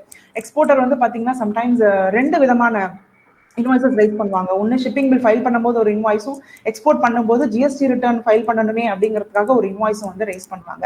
இது ரெண்டுத்துல வந்து ஒரு டிஜிட் 0 கூட தப்பா இருந்தது அப்படின்னு சொன்னா அது வந்து ப்ராப்பரா வேலிடேட் ஆகாது. ஸோ இதுல பாத்தீங்கன்னா நமக்கு நிறைய எரர் கோட்ஸ் வந்து ஜென்ரேட் ஆகும். ஒருவேளை நம்மளுடைய ஷிப்பிங் பில் GSTR 1, 3B மூணுமே மேட்ச் ஆகல அப்படின்னா சம் எரர் கோட்ஸ் ஜென்ரேட் ஆகும். இந்த எரர் கோட்ஸ் எல்லாம் நம்மளுடைய ஐஸ்கேட் போர்ட்டல்ல போய் தான் நம்மளால செக் பண்ணிக்க முடியும். ஸோ ஆல்ரெடி நமக்கு வந்து யூசர் ஐடி அண்ட் பாஸ்வேர்ட் கொடுத்துருப்பாங்க. அந்த கிரெடென்ஷியல்ஸை வச்சு நம்ம லாகின் பண்ணி இதில் ஐஸ்கேட் போர்ட்டல்ல நம்மளுடைய ஷிப்பிங் பில் நம்பரை ஃபீட் பண்ணோம் அப்படின்னா அது என்ன ஸ்டேட்டஸ்ல இருக்கு அப்படிங்கிறது நமக்கு தெரிஞ்சிடும். So some of the error codes SB000 இது வந்துருச்சு அப்படின்னா நோ ப்ராப்ளம், ஆட்டோமேட்டிக்கா நமக்கு வித்தின் 7 days ரீஃபண்ட் கிரெடிட் ஆயிரும். பிகாஸ் எல்லாமே வந்து சக்சஸ்ஃபுல்லி வேலிடேட் ஆயிடுச்சு. அப்ப SB001 அப்படின்னா என்ன அப்படின்னா invalid shipping bill detail. So இது வந்து ஷிப்பிங் பில் நம்பர் ஒரு டிஜிட்டோ இல்லை 2 ஏதோ தப்பா இருக்கலாம். ஷிப்பிங் பில்ல இன்வாய்ஸ் டேட், ஷிப்பிங் பில்ல ஒரு டேட் இருக்கு, GSTR 1ல ஃபைல் பண்ணது ஒரு டேட் இருக்கு, இல்லை வேல்யூ ஏதோ சம் டிஃபரன்ஸா இருக்கு. பிகாஸ் இது எல்லாமே வந்து digital matching by the customs portal. So எல்லாமே வந்து பக்காவா இருந்தா மட்டும்தான் சிஸ்டம் அதை ஆட்டோமேட்டிக்கா மேட்ச் பண்ணும். மேனுவல் இன்ட்ரப்ஷன் இந்த இடத்துல எங்கேயுமே கிடையாது. ஸோ ஒரு 0 இல்லை அப்படின்னு சொன்னா as a ஹியூமன் டெண்டன்சி நம்ம அண்டர்ஸ்டாண்ட் பண்ணிக்கலாம். பட் சின்ஸ் அது சிஸ்டம் வேலிடேஷன் அப்படிங்கிறதுனால இன்க்ளூடிங் 0 எல்லாமே பக்கா இருந்தா மட்டும்தான் இந்த SB000 நமக்கு சக்சஸ்ஃபுல்லா வேலிடேட் ஆகும். So invalid shipping bill detail வந்துருச்சு அப்படின்னா சப்சிக்வெண்ட் மந்த் GSTR 1 வந்து நம்ம அமெண்ட்மெண்ட் பண்ணிக்கணும், வேற ஆப்ஷன் கிடையாது. ஸோ அடுத்தது பார்த்தீங்கன்னா SB002 EGM not filed.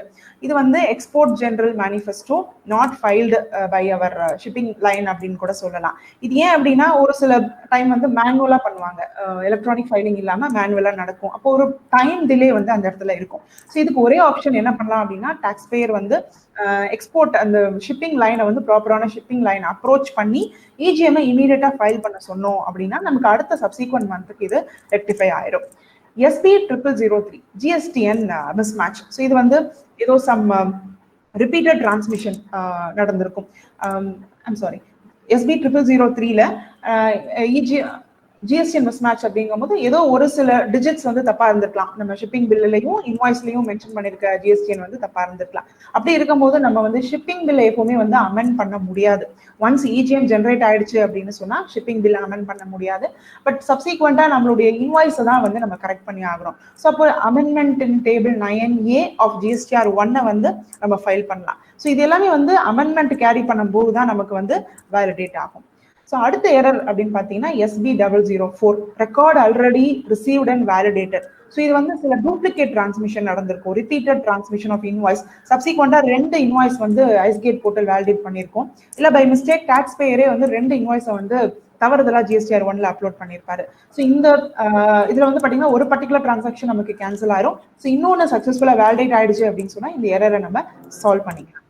SB005 invalid invoice number. So இது வந்து மேக்ஸிமம் டைப்போ எரர் தான், ஹியூமன் எரர், கிளரிக்கல் மிஸ்டேக்ஸ் தான். நான் சொன்ன மாதிரி 2 செட் ஆஃப் இன்வாய்ஸஸ் யூஸ் பண்ணியிருந்திருப்பாங்க. ஷிப்பிங் பில் ஃபைல் பண்ணும்போது 1, GSTR 1, 3B ஃபைல் பண்ணும்போது 1. ஸோ இதனுடைய மிஸ்மேட்ச் வந்து நம்ம 005. மறுபடியும் இதுக்கு வந்து நான் சொன்ன மாதிரி ஷிப்பிங் பில் ஃபைல் ஆயிடுச்சு அப்படின்னு சொன்னா நம்மளால அதை கரெக்டே பண்ண முடியாது. பட் இதுக்கு வந்து லாஸ்ட் இயர்லாம் பாத்தீங்கன்னா நிறைய கேட்வேஸ் ஓப்பன் பண்ணாங்க, சிங்கிள் டைம் சர்வீஸ் வந்து கொடுத்தாங்க. ஒரு பர்டிகுலர் இடத்துல வந்து கஸ்டம்ஸோட ஆஃபீஸர்ஸ் வந்து கேதர் பண்ணி என்னென்னலாம் மிஸ்டேக்ஸ் உங்களுக்கு ஷிப்பிங் பில்ல இருக்கோ அதெல்லாம் நீங்க ரெக்டிஃபை பண்ணிக்கலாம் அப்படின்னு சொல்லி ஒரு சிங்கிள் ஃபோரம் ஒன்று ஓப்பன் பண்ணாங்க. ஸோ அதுல வந்து நம்ம இந்த எக்ஸ்போர்ட் கேட்வே அப்ரோச் பண்ணி இந்த மாதிரி மிஸ்டேக்ஸ் எல்லாம் பர்டிகுலரா பாத்தீங்கன்னா அது ரொம்ப ரேரா தான் நடக்கும். வருஷத்துக்கு ஒரு வாட்டி தான் இந்த மாதிரி ஒரு ஆப்ஷன் கொடுக்குறாங்க எக்ஸ்போர்ட்டர்ஸ்க்கு. ஸோ அப்போ போய் நம்ம அதை ரெக்டிஃபை பண்ணிக்க வேண்டியதான். ஸோ அன்டில் அது வரைக்கும் வந்து நமக்கு ரீஃபண்ட் வந்து லாக் ஆகி தான் இருக்கும். ஸோ அதனாலதான் ரொம்ப கேர்ஃபுல்லா ஷிப்பிங் பில்லை வந்து நம்ம ஃபைல் பண்ணணும். இன்னொரு ஃப்ரீக்வெண்டான மிஸ்டேக்ஸ் பாத்தீங்கன்னா ஜிஎஸ்டி ரிட்டர்ன் பண்ணும்போது ஐஜிஎஸ்டி பே பண்றாங்க அதுல. பட் ஷிப்பிங் பில் அதுக்கு முன்னாடியே வந்து ஷிப்பிங் பில் ஃபைல் பண்ணியிருந்திருப்பாங்க. ஷிப்பிங் பில்ல ஃபைல் பண்ணும்போது அதுல வந்து ஐஜிஎஸ்டி 0 அப்படின்னு சொல்லி கொடுத்துடுறாங்க. ஸோ இது வந்து டிஜிட்டல் வேலிடேஷன் அப்படிங்கறதுனால என்ன ஆகும், நம்மளுடைய அமௌண்ட் ஐஜிஎஸ்டி அமௌண்ட் வந்து 0 அப்படின்னு சொல்லி போய் கஸ்டம்ஸ் போர்ட்டல் ஐஸ்கேட் போர்ட்டல்ல ரிஃப்ளெக்ட் ஆயிரும். ஸோ ஈவன் தோ நீங்க ஜிஎஸ்டி போர்ட்டல்ல அவ்வளவு அமௌண்ட் நம்ம பே பண்ணியிருந்தாலும் அவங்களோட ரெக்கார்ட்ஸ் பொறுத்த வரைக்கும் நம்மளுடைய ஐஜிஎஸ்டி வந்து 0 தான். ஸோ அப்ப இந்த இடத்துல வந்து நம்மளால ரீஃபண்ட் வந்து வாங்க முடியாது. ஸோ இது ரொம்ப கஷ்டமான ஒரு விஷயம் நடந்தது. ஸோ 1 or 2 years நம்ம வெயிட் பண்ணி இந்த மாதிரி ஒரு கேட்வே ஓபன் பண்ற வரைக்கும் வெயிட் பண்ணி அப்புறம் நம்ம வந்து ரிசால்வ் பண்ணிக்க வேண்டியதா இருக்கு. SB006 gateway EGM not available. So இதுக்கு மெயினான ரீசன் பார்த்தீங்கன்னா EGM எலக்ட்ரானிக்கலா ஃபைல் பண்ணல, மேனுவல் ஃபைலிங் பண்ணியிருக்காங்க. ஸோ அந்த டிரான்சாக்ஷன் டிலே, டைம் டிலே வந்து இந்த இடத்துல இருக்கு. ஆர் ஆல்ரெடி ஃபைல் பண்ண EGMல சில எரர்ஸ் இருக்கு. அப்போ இதுக்கு ஒரே சொல்யூஷன், எக்ஸ்போர்ட்டர்ஸ் வந்து they have to approach the shipping line, ப்ராப்பரான ஷிப்பிங் ஏஜென்சி அப்ரோச் பண்ணி மறுபடியும் வந்து அதை எலக்ட்ரானிக்கலா ஃபைல் பண்ண சொல்லி இன்சிஸ்ட் பண்ணணும். அப்படி பண்ணாங்க அப்படின்னா சப்சிக்வெண்ட் மந்த்ல இந்த எரர்ஸ் எல்லாம் நமக்கு கிளியர் ஆயிடும். Next slide sir. ஸோ இப்போ இது வந்து டைரக்ட் ரீஃபண்ட், ஆட்டோமேட்டிக் ரீஃபண்ட் நம்ம பார்த்தது. இப்போ நம்ம அடுத்த ஸ்லைட்ல இருக்கிறது வந்து நம்மளுடைய ரீஃபண்ட் அப்ளை பண்ணி RFD 01 அப்ளை பண்ணி நம்ம அவைல் பண்ணக்கூடிய refund of tax paid on export of services. So இதுவும் நம்ம ஆல்ரெடி சொன்ன மாதிரி டிக்ளரேஷன் அண்டர் 54(3) நான் கொடுக்கணும். Goods are not subject to export duty. But இது வந்து எக்ஸ்போர்ட் ஆஃப் சர்வீசஸ் அப்படிங்கிறதுனால நான் வந்து என்னுடைய சர்வீசஸ்க்கு வந்து என்னுடைய டாக்ஸ் இன்சிடென்ஸை நான் பாஸ் பண்ணல.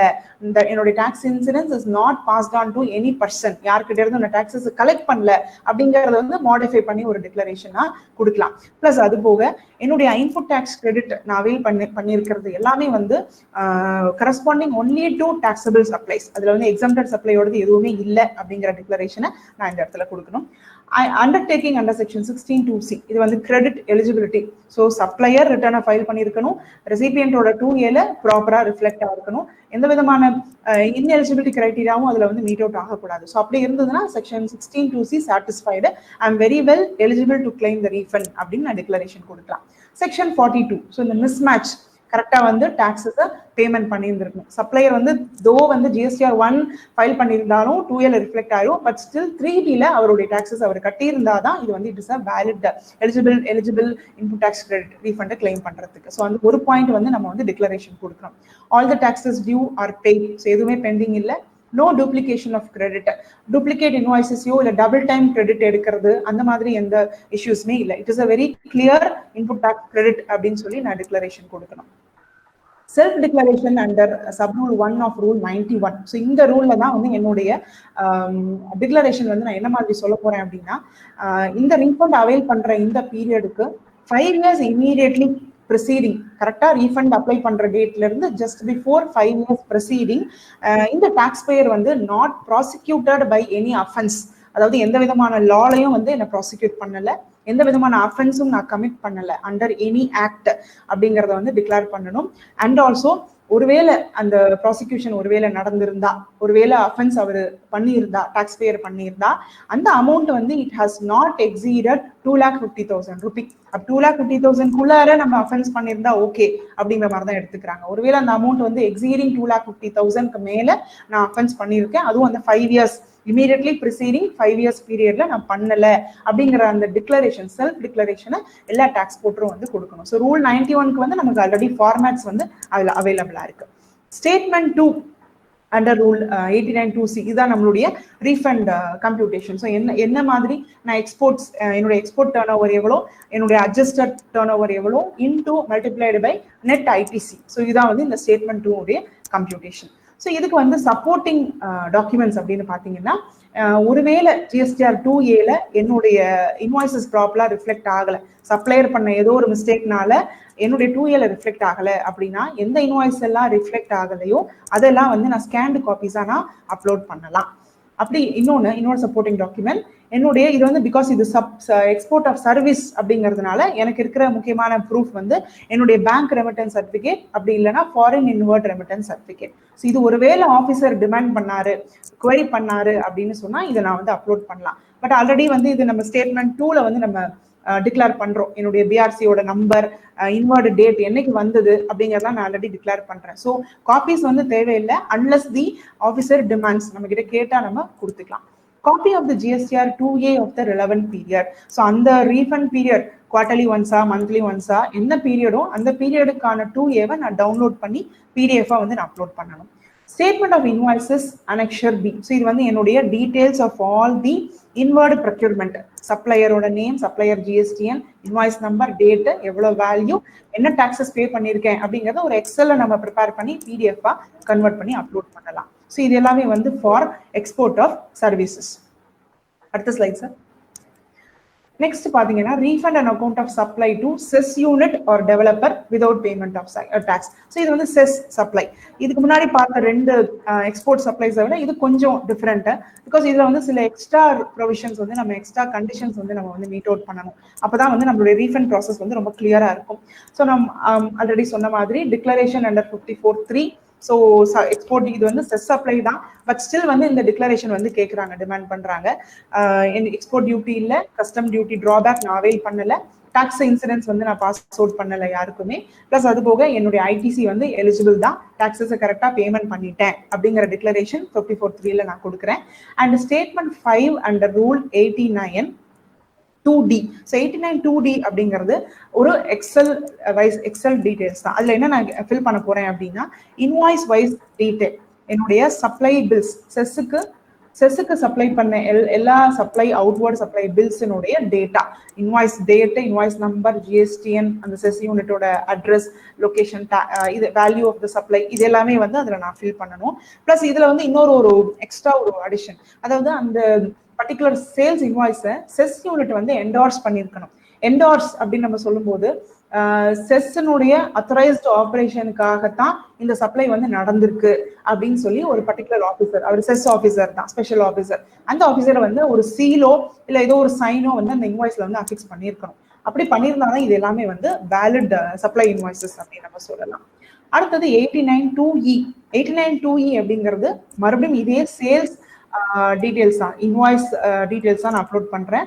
பிளஸ் எக்ஸ்ட்ரா வந்து அந்த payment detail, proof of the payment, SEZ சப்ளைக்கு பேமெண்ட் வந்த ப்ரூஃப் வந்து தேவைப்பட்டா நான் கொடுக்கலாம் under statement 5A. But as far as now statement 5A வந்து யாருமே கேட்கல, ஸ்டேட்மெண்ட் 5 மட்டும் தான் வந்து எல்லா டிபார்ட்மெண்ட்லையுமே வந்து டிமாண்ட் பண்றாங்க. Statement 5A under rule 89(4). So இதான் வந்து நான் பேமெண்ட் ப்ரூஃப் அப்படின்னு சொன்னேன். நெக்ஸ்ட் பாத்தீங்கன்னா declaration under rule 89(2)(f). the tax has not been collected from the cess unit. So வந்து நான் செஸ் யூனிட் கிட்ட இருந்து டாக்ஸஸை கலெக்ட் பண்ணல அப்படிங்கறது வந்து செல்ஃப் டிக்ளரேஷனா நான் வந்து 89(2)(f) படி நான் கொடுக்கணும். Undertaking in relation to 16(2)(c) and section 42. So இது நம்ம ஆல்ரெடி பார்த்தோம். 16(2)(c) eligibility to avail the input tax credit. Section 42 கரெக்டா வந்து அந்த பேமெண்ட்டை வந்து நான் பண்ணியிருக்கேன், டாக்ஸஸ் பேமெண்ட் பண்ணியிருக்கேன் அப்படிங்கிறது. Self declaration under rule 89(2)(1).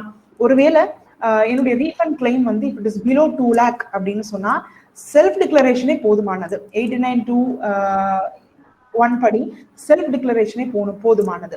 But suppose if the claim, refund claim exceeds 2 lakh rupee அப்படின்னா தென் டெஃபினெட்லி ஒரு சார்ட்டர்ட் அக்கௌண்டன்ட்டோ இல்லை ஒரு காஸ்ட் அண்ட் மேனேஜ்மெண்ட் அக்கௌண்டன்ட் அவருடைய வந்து சர்டிஃபிகேஷன் வந்து இந்த இடத்துல நம்ம அப்லோட் பண்ணணும். If the claim exceeds 2 lakh rupee. Supporting document அப்படின்னு பார்த்தீங்கன்னா statement of invoices annexure B. So annexure பியில் என்னுடைய இன்வர்டு சப்ளை பர்ச்சேஸ் பண்ண எல்லா ஐட்டம்ஸும், செஸ்ஸுக்கு சப்ளை பண்றதுக்காக பர்ச்சேஸ் பண்ண எல்லா ஐட்டம்ஸும் வந்து இன்வாய்ஸ் வைஸ் ஃபில் பண்ண போறேன். Invoice number, date, supplier, GSTN etcetera. Self certified copies in annexure B whose detail are not found in 2A. மறுபடியும் அகைன் நான் வந்து காப்பி ஆஃப் GSTR 2A டெஃபினட்டா நான் ரீஃபண்ட் எந்த பீரியடுக்கு அப்ளை பண்றனோ அதுக்கு நான் டவுன்லோட் பண்ணி அட்டாச் பண்ணணும். ஒருவேளை சப்ளையர் பண்ண மிஸ்டேக்னால என்னுடைய 2Aல அந்த பர்டிகுலர் பர்ச்சேஸ் பில் ரிஃப்ளெக்ட் ஆகல அப்படின்னு சொன்னா அந்த பில்ஸினுடைய காப்பீஸை வந்து ஸ்கேன் பண்ணி அப்ளை பண்ணலாம். நெக்ஸ்ட் முக்கியமான ப்ரூஃப் பாத்தீங்கன்னா endorsement from the specified officer. இது வந்து DTA to செஸ் அப்படின்னு சொல்லி ஒரு டாக்குமெண்ட் வந்து கொடுக்குறாங்க. இப்போ வந்து இதுக்கு முன்னாடி, அதாவது ஒரு 1 year பிஃபோர் வரைக்கும் இந்த டாக்குமெண்ட் வந்து மேனுவலா தான் கொடுத்துட்டு இருந்தாங்க, ஒரு மேனுவல் சீல் அஃபிக்ஸ் பண்ணி கொடுத்துட்டு இருந்தாங்க. பட் இப்போ ரீசெண்டா ஒரு 1 year வந்து இதை நம்ம ஆன்லைன்லயே டவுன்லோட் பண்ணிக்கலாம். ஸோ தோ அந்த சப்ளையருக்கு வந்து செஸ் யூனிட்ல இருந்து இந்த டாக்குமெண்ட்டை கொடுக்கலனா கூட அந்த பர்டிகுலர் செஸ்ஸோட நம்பர் போட்டு அவங்களோட செஸ் போர்ட்டல்ல இருந்து அவங்க டைரக்டா வந்து இதை டவுன்லோட் பண்ணிக்கலாம். ஸோ இந்த என்டோர்ஸ்மெண்ட்ல என்ன டீடைல்ஸ் இருக்கும் அப்படின்னு பாத்தீங்கன்னா, இந்த சப்ளையர் இந்த செஸ் யூனிட்ல உள்ள ரெசிபியன்ட்டுக்கு என்னென்ன சப்ளைஸ் எல்லாம் பண்ணியிருக்காரு, என்ன இன்வாய்ஸ் நம்பர் பண்ணியிருக்காரு, என்ன வேல்யூ பண்ணியிருக்காரு அப்படிங்கறதுலாம் அவங்களுடைய போர்ட்டல்ல இருக்கும். ஸோ இது வந்து ஒரு முக்கியமான ப்ரூஃபா வந்து ட்ரீட் பண்றாங்க டிபார்ட்மெண்ட்ல. இது நெக்ஸ்ட் வந்து நம்மளுடைய maximum refund amount eligible. Turnover of 0 rated supply, அது குட்ஸா இருக்கலாம் இல்ல சர்வீசஸா இருக்கலாம். ஸோ 2 டர்ன் ஓவரையும் நான் ஆட் பண்ணிக்கிறேன். Divided by the adjusted total turnover. So மறுபடியும் நான் இந்த இடத்துல வந்து அட்ஜஸ்டட் டோட்டல் டர்ன் ஓவர் அப்படின்னு சொல்லும்போது என்னுடைய எக்ஸம்டட் நில் ரேட்டட் சப்ளைஸை நான் எலிமினேட் பண்ணிடுறேன். லோக்கல் டர்ன் ஓவர் மட்டும் தான் அதுல இருக்கும். So local turnover in proportion, export turnover in proportion to the local turnover எவ்வளவோ அந்த proportionate ratio multiplied by the net input tax credit. Net input tax credit அப்படிங்கிறது மறுபடியும் நம்மளுடைய refund பீரியட்ல என்னெல்லாம் கிரெடிட் அக்யூமுலேட் ஆயிருக்கோ அது மட்டும்தான் net input tax credit. அதுக்கு முன்னாடியும் சில கிரெடிட்ஸ் அக்யூமுலேட் ஆயிருக்கும், அந்த ரீஃபண்ட் பீரியடுக்கு அப்புறமும் நம்ம சில 3B ஃபில் பண்ணிருக்கிறதுனால சில கிரெடிட் அக்யூமுலேஷன் இருக்கும். பட் அதெல்லாம் வந்து எலிமினேட் பண்ணிடணும். ரீஃபண்ட் என்ன பீரியடுக்காக நம்ம அப்ளை பண்றோமோ, அது மந்த்லியா இருக்கலாம், குவார்டர்லியா இருக்கலாம், ஹாஃப் இயர்லியா இருக்கலாம், அந்த பீரியட்னுடைய ஐடிசி மட்டும்தான் வந்து இந்த இடத்துல eligible to be availed as a refund. Next slide. இது வந்து நெக்ஸ்ட் இப்போ நம்ம பார்த்தது வந்து விதவுட் பேமெண்ட். ஸோ அவருக்கு வந்து ஆல்ரெடி ஐடிசி அக்யூமுலேட் ஆயிருக்கும், பிகாஸ் விதவுட் பேமெண்ட் எல்யூடி எடுத்திருப்பாரு. ஸோ அதனால நம்ம ஐடிசி சைட்ல இருந்து பார்த்தோம். இப்போ வந்து with payment of taxes. So இந்த செஸ்ல சப்ளையர் ஐஜிஎஸ்டியை அவரா வாலண்டரி பேசிஸ்ல பே பண்ணிட்டு மறுபடியும் அதை எப்படி வந்து ரீஃபண்ட் அவைல் பண்ணியிருக்காரு அப்படிங்கிறது. ஸோ இந்த இடத்துல again same declaration under 54(3), declaration under 89(2)(F), அதாவது நான் செஸ் சப்ளையர் கிட்ட இருந்து செஸ் ரெசிபியன்ட் கிட்ட இருந்து டாக்ஸஸ் நான் கலெக்ட் பண்ணல அப்படிங்கிறதுக்கான டிக்ளரேஷன். ஏன்னா என்னுடைய டாக்ஸ் இன்சிடென்ஸை நான் பாஸ் பண்ணிருக்க கூடாது. பண்ணல அப்படின்னா தான் supplier is eligible for a refund. So இந்த இடத்துல நான் டெஃபினட்டா அந்த டிக்ளரேஷன் நான் மென்ஷன் பண்ணி கொடுக்கணும். நான் செஸ் யூனிட் கிட்ட இருந்து எந்த டாக்ஸஸும் கலெக்ட் பண்ணல, நானா தான் பே பண்ணிருக்கேன் அப்படின்னு சொல்லிட்டு. Statement 4 under 89(2)D and 89(2)E. So already 89(2)D நம்ம பார்த்தோம். இது வந்து இன்வாய்ஸ் வைஸ் டீடைல், நம்ம செஸ் யூனிட்டுக்கு சப்ளை பண்ண அந்த சப்ளை இன்வாய்ஸோட டீடைல்ஸ் எல்லாம் நம்ம ஃபில் பண்ணணும். 89(2)E அப்படிங்கிறது அதே சேம் சப்ளை இன்வாய்ஸ் டீடைல்ஸ் தான், பட் டுகெதர் இதுல வந்து ப்ரூஃப் ஆஃப் பேமெண்ட்டுக்கு சில ஆப்ஷன்ஸ் கொடுத்துருக்காங்க. என்னைக்கு டேட்ல ரெமிட்டன்ஸ் வந்திருக்கு, பேங்க் அக்கௌண்ட்ல என்னைக்கு கிரெடிட் ஆயிருக்கு அப்படிங்கறது வந்து இதுல நம்ம டிக்ளேர் பண்ணணும். And of course normal undertaking under section 16(2)C for the credit eligibility and section 42(2). இது எந்த விதமான டூப்ளிகேஷன் ஆஃப் கிரெடிட்டும் இல்லை, கரெக்டா மேட்ச் ஆகுது அப்படிங்கிறதுக்கான அண்டர்டேக்கிங். Next declaration under 89(2)(1). இது வந்து செல்ஃப் டிக்ளரேஷன். ஒருவேளை என்னுடைய ஐஜிஎஸ்டி பே பண்ண அமௌண்ட் 2 lakhs இருந்தா செல்ஃப் டிக்ளரேஷனே போதுமானது. பட் ஒருவேளை அந்த IGST amount if it exceeds 2 lakh rupee அப்படின்னா certified by a charter accountant. 89(2)M charter அக்கௌண்டன்டோட சர்டிஃபிகேஷன் வந்து நம்ம அப்லோட் பண்ணி ஆகணும். சப்போர்ட்டிங் டாக்குமெண்ட்ஸ் என்னெல்லாம் கேட்பாங்க அப்படின்னா, நார்மலா நம்மளுடைய GSTR 2A காப்பி வந்து நம்ம அப்லோட் பண்ணணும். ஒருவேளை நான் ப்ரொக்யூர்மெண்ட் பண்ண அந்த பில் காப்பி வந்து 2A அவைலபிளா இல்ல, because of the mistake committed by my supplier அப்படின்னா அது பரவாயில்ல, நோ இஷ்யூ. அந்த இன்வாய்ஸ் காப்பீஸை வந்து நான் அப்லோட் பண்ணா போதும், நான் கிரெடிட் எலிஜிபிள் அப்படிங்கறத நான் எடுத்துக்கலாம். செல்ஃப் டிக்ளரேஷன் அண்டர் நான் prosecution under rule 91 sub rule 1 நம்ம ஆல்ரெடி பார்த்தோம். இமீடியட்லி 5 years பிஃபோர் நான் எந்த அஃபென்ஸும் பண்ணிருக்க கூடாது, எந்த ப்ரொசீடிங்ஸும் என் மேல இருந்திருக்க கூடாது. ஒருவேளை அப்படி நான் ஏதாவது என்னைய ப்ராசிக்யூட் பண்ணியிருந்தாங்க அண்டர் எனி அதர் லா அப்படின்னா ஸ்டில் அந்த வேல்யூ வந்து it should be below 2,50,000. So இந்த டிக்ளரேஷனை நான் மறுபடியும் கொடுக்கணும். Next slide sir. Sir next slide sir.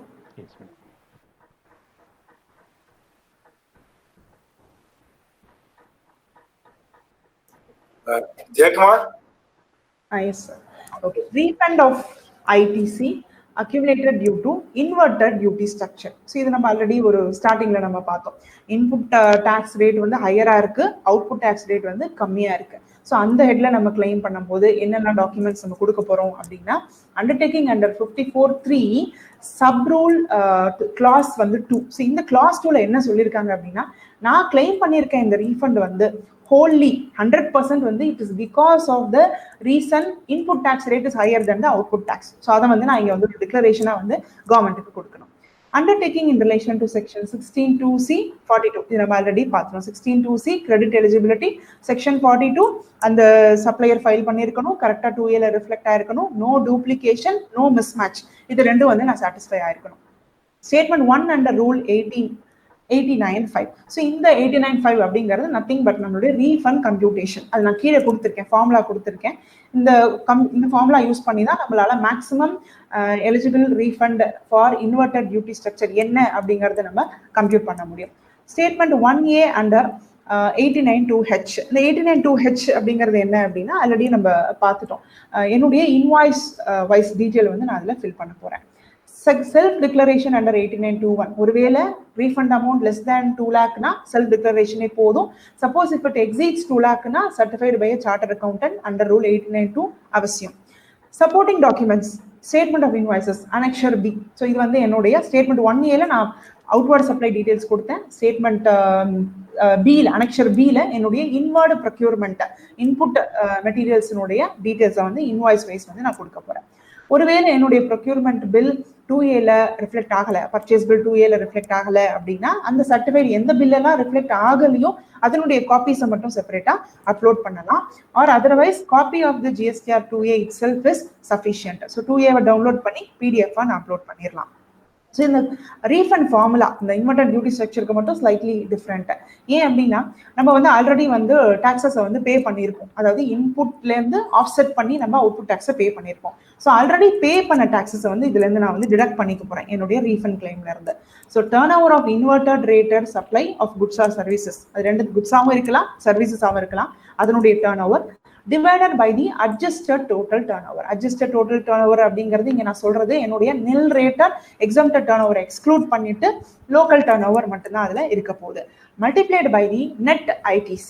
multiplied by net ITC அப்படிங்கிறது ரீஃபண்ட் பீரியட்ல அவைல் பண்ணியிருக்க இன்புட் டாக்ஸ் கிரெடிட் மட்டும்தான், அதுக்கு ப்ரீ அண்ட் போஸ்ட் கிரெடிட்ஸ் வந்து எலிஜிபிள் கிடையாது. இதை கம்ப்யூட் பண்ணிட்டு இதை வந்து நான் டிடக்ட் பண்ணணும். என்ன அமௌண்ட் இதில் டிடக்ட் பண்ணணும் அப்படின்னா taxes already payable on the inverted rated supply. So இதுதான் என்னுடைய maximum refund amount eligible under inverted duty structure. So இந்த ஃபார்முலா எல்லாம் நம்ம வந்து எவ்ரி டைம் நம்ம பண்ணணும்னு கிடையாது, நம்ம வந்து டர்ன் ஓவர் ஃபிகர்ஸை மட்டும் ஃபில் பண்ணா போதும். இன்புட் டாக்ஸ் கிரெடிட் அந்தந்த பீரியடுக்கு எவ்வளோ அக்யூமுலேட் ஆயிருக்கு அப்படிங்கிறது சிஸ்டம் வந்து ரொம்ப அக்யூரேட்டா நமக்கு வந்து எடுத்துட்டு வந்து கொடுத்துரும் ரீஃபண்ட் அப்ளிகேஷன்ல. ஸோ ஒன்லி திங் நம்ம வந்து ஞாபகம் வச்சு பண்ண வேண்டியது நம்மளுடைய டர்ன் ஓவர் சப்ளை வேல்யூ மட்டும் தான் நம்ம கரெக்டாக ஃபீட் பண்ற மாதிரி இருக்கும். Next slide sir.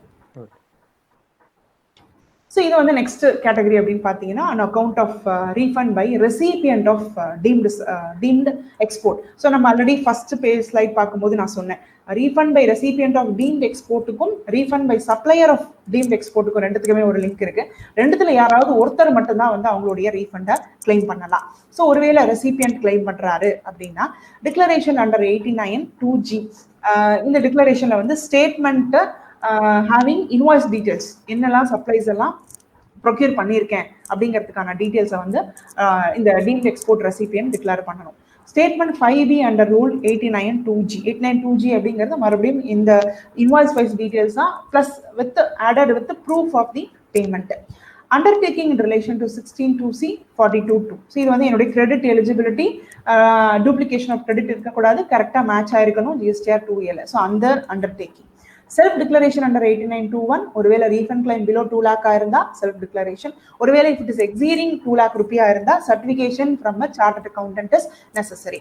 இது போக வந்து சப்போர்ட்டிங் டாக்குமெண்ட்ஸ், இது போக சில எக்ஸ்ட்ரா அதாவது ஒரு ப்ராசஸ் வந்து என்ன மாதிரியான ப்ராசஸ்ல வந்து இந்த டீம்டு எக்ஸ்போர்ட் பை ரெசிபியன்ட் வந்து சப்ளையர் அண்ட் ஆல்சோ ரெசிபியன்ட் நடக்கும் அப்படிங்கிறது தான் இந்த சர்க்குலர் நம்பர் 14/14 வந்து லிஸ்ட் அவுட் பண்ணியிருக்காங்க. அந்த ப்ராசஸ் ஆஃப் த சப்ளை வந்து லிஸ்ட் அவுட் பண்ணியிருக்காங்க. இந்த சர்க்குலர்ல உள்ள ப்ராசஸ் படி தான் இந்த சப்ளைஸ் எல்லாம் நடக்கணும். அப்படி நடக்கிற சப்ளைஸ் தான் ரீஃபண்டுக்கு எலிஜிபிள் அப்படிங்கிறதா இந்த சர்க்குலர்ல சொல்லியிருக்காங்க. ஸோ இது என்ன ப்ரொசீஜர்ஸ், இந்த டீம்ட் எக்ஸ்போர்ட்டுக்கு என்ன ப்ரொசீஜர் அப்படின்னு பார்த்தீங்கன்னா ஃபர்ஸ்ட் வந்து இந்த ரெசிபியன்ட் வந்து ஃபார்ம் A அப்படிங்கிற ஒரு அனெக்ஷர் அப்படிங்கிற ஒரு டிக்ளரேஷனையோ ஒரு ஸ்டேட்மெண்ட்டையோ அவங்களுடைய ஓன் ஜூரிஸ்டிக்ஷனல் ஆஃபீஸ் எங்க இருக்கோ அங்க வந்து இன்டிமேட் பண்ணணும். அதாவது என்ன மாதிரி சப்ளைஸ் நான் வாங்க போறேன், என்னுடைய சப்ளை வேல்யூ என்ன மாதிரி டாக்ஸஸ் அமௌண்ட் ஆஃப் டாக்ஸஸ் நான் பே பண்ணியிருக்கேன், சப்ளையர் யாரு அப்படிங்கிறத அந்த ரெசிபியன்ட் அவருடைய ஜூரிஸ்டிக்ஷனல் ஆஃபீஸ்ல ரிப்போர்ட் பண்ணணும் ஃபார்ம் A. அடுத்தது ஃபார்ம் B இவங்க பண்ணியிருக்கக்கூடிய இந்த டிரான்சாக்ஷன்ஸ் எல்லாமே வந்து ஒரு கன்சாலிடேட்டட் ரிப்போர்ட்டா வந்து மெயின்டைன் பண்ணணும். Transaction done in particular month, supply of the deemed export products commodities இதெல்லாம் வந்து கன்சாலிடேட்டடா மெயின்டைன் பண்ணிக்கிறோம். அது வந்து எலக்ட்ரானிக்கலாகவும் பண்ணலாம், மேனுவலாகவும் பண்ணலாம். ஸோ இந்த ரெண்டு ப்ராசஸை மட்டும் தான் இந்த சர்க்குலர்ல லிஸ்ட் அவுட் பண்ணியிருக்காங்க. இந்த ப்ராசஸ் வந்து செக் பண்ணி அது ஓகே அப்படின்னா தான் இந்த கிரெடிட் ரீஃபண்டை வந்து நம்மளால எந்த விதமான ஒரு இன்எலிஜிபிலிட்டி ஃபீச்சர்ஸும் இல்லாமல் வந்து அவைல் பண்ண முடியும். இது refund by recipient of deemed export. Next வந்து நம்ம refund by supplier of deemed export பார்க்கலாம். Next slide sir. Refund by சரி இது so refund by supplier of deemed export. So இதில் வந்து நம்ம மறுபடியும் வந்து declaration under 89(2G) statement 5B வந்து இன்வாய்ஸ் வைஸ் டீடைல்ஸ் நம்ம கொடுக்க போகிறோம். மறுபடியும் அந்த கிரெடிட் எலிஜிபிலிட்டி 16(2C) கரெக்டா வந்து டாக்ஸஸ் வந்து நான் பே பண்ணிருக்கேன் அப்படிங்கிறதுக்கு செக்ஷன் 42 டிக்ளரேஷன் கொடுக்குறேன். மறுபடியும் வந்து 2 lakh ரூபி கீழே இருந்தது அப்படின்னா செல்ஃப் டிக்ளரேஷனே போதுமானது. இஃப் இட் எக்ஸீட்ஸ் 2 lakhனா சர்டிபிகேட் ஃப்ரம் சார்ட்டர்ட் அக்கௌண்டன்ட். இது போக சப்போர்ட்டிங் டாக்குமெண்ட்ஸ்ல வந்து நம்ம இந்த நோட்டிபிகேஷன் நம்பர் 49/2017 வந்து ஒரு சில எக்ஸ்ட்ரா டாக்குமெண்ட்ஸ் எல்லாம் சப்போர்ட்டிங் டாக்குமெண்ட்ஸ் எல்லாம் சொல்லியிருக்காங்க. அதாவது டாக்குமெண்ட்ஸ் அப்படின்னு சொல்றதை விட இது வந்து சில ப்ராசஸ், அந்த சப்ளையர் வந்து இதை வந்து வாங்கி அவைல் பண்ணி வச்சுக்கணும் ரெசிபியன்ட் கிட்ட இருந்து. ஒருவேளை டிபார்ட்மெண்ட் ஆஃபீஸர் வந்து குவரி ரைஸ் பண்ணா நம்ம வந்து அஸ் ப்ரூஃபா வந்து இதை நம்ம சப்போர்ட்டிங்கா நம்ம கேட்கலாம். பட் ரீஃபண்ட் கிளைம் பண்ணும்போது இந்த டாக்குமெண்ட்ஸ் கொடுக்கணும் அப்படிங்கிறது மேண்டேட்டரி ரூல் கிடையாது. only when it is required by the officer. So இந்த notification 49/2017 என்ன சொல்லியிருக்காங்க, என்ன ப்ரொசீஜர் சொல்லியிருக்காங்க அப்படின்னா, some evidences சப்ளையர் வந்து வாங்கியிருக்கணும். என்ன மாதிரி எவிடன்சஸ் அப்படின்னா, ஃபர்ஸ்ட் வந்து undertaking from the deemed recipient that வந்து ஐடிசி வந்து அவர் கிளைம் பண்ண மாட்டாரு. ஏன்னா ரெசிபியன்ட் கிளைம் பண்ணா சப்ளையரால ரீஃபண்ட் வாங்க முடியாது. ஸோ ரெசிபியன்ட் ஐடிசி ரீஃபண்டா கிளைம் பண்ண மாட்டாரு அப்படிங்கிறதுக்கான அந்த அண்டர்டேக்கிங்கை சப்ளையர் வந்து ரெசிபியன்ட் கிட்ட இருந்து வாங்கி வச்சுக்கணும். நெக்ஸ்ட் அண்டர்டேக்கிங் அப்படின்னும் போது undertaking from the deemed recipient again no refund will be claimed by him. So ITC accumulate பண்ணி வாங்க மாட்டேன், ரீஃபண்டையும் நான் கிளைம் பண்ண மாட்டேன் அப்படிங்கறத ஒரு டிக்ளரேஷனாவோ ஒரு ஸ்டேட்மெண்ட்டாவோ இந்த சப்ளையர் டீம்டு எக்ஸ்போர்ட் ரெசிபியன்ட் கிட்ட இருந்து வாங்கி வச்சுக்கணும்.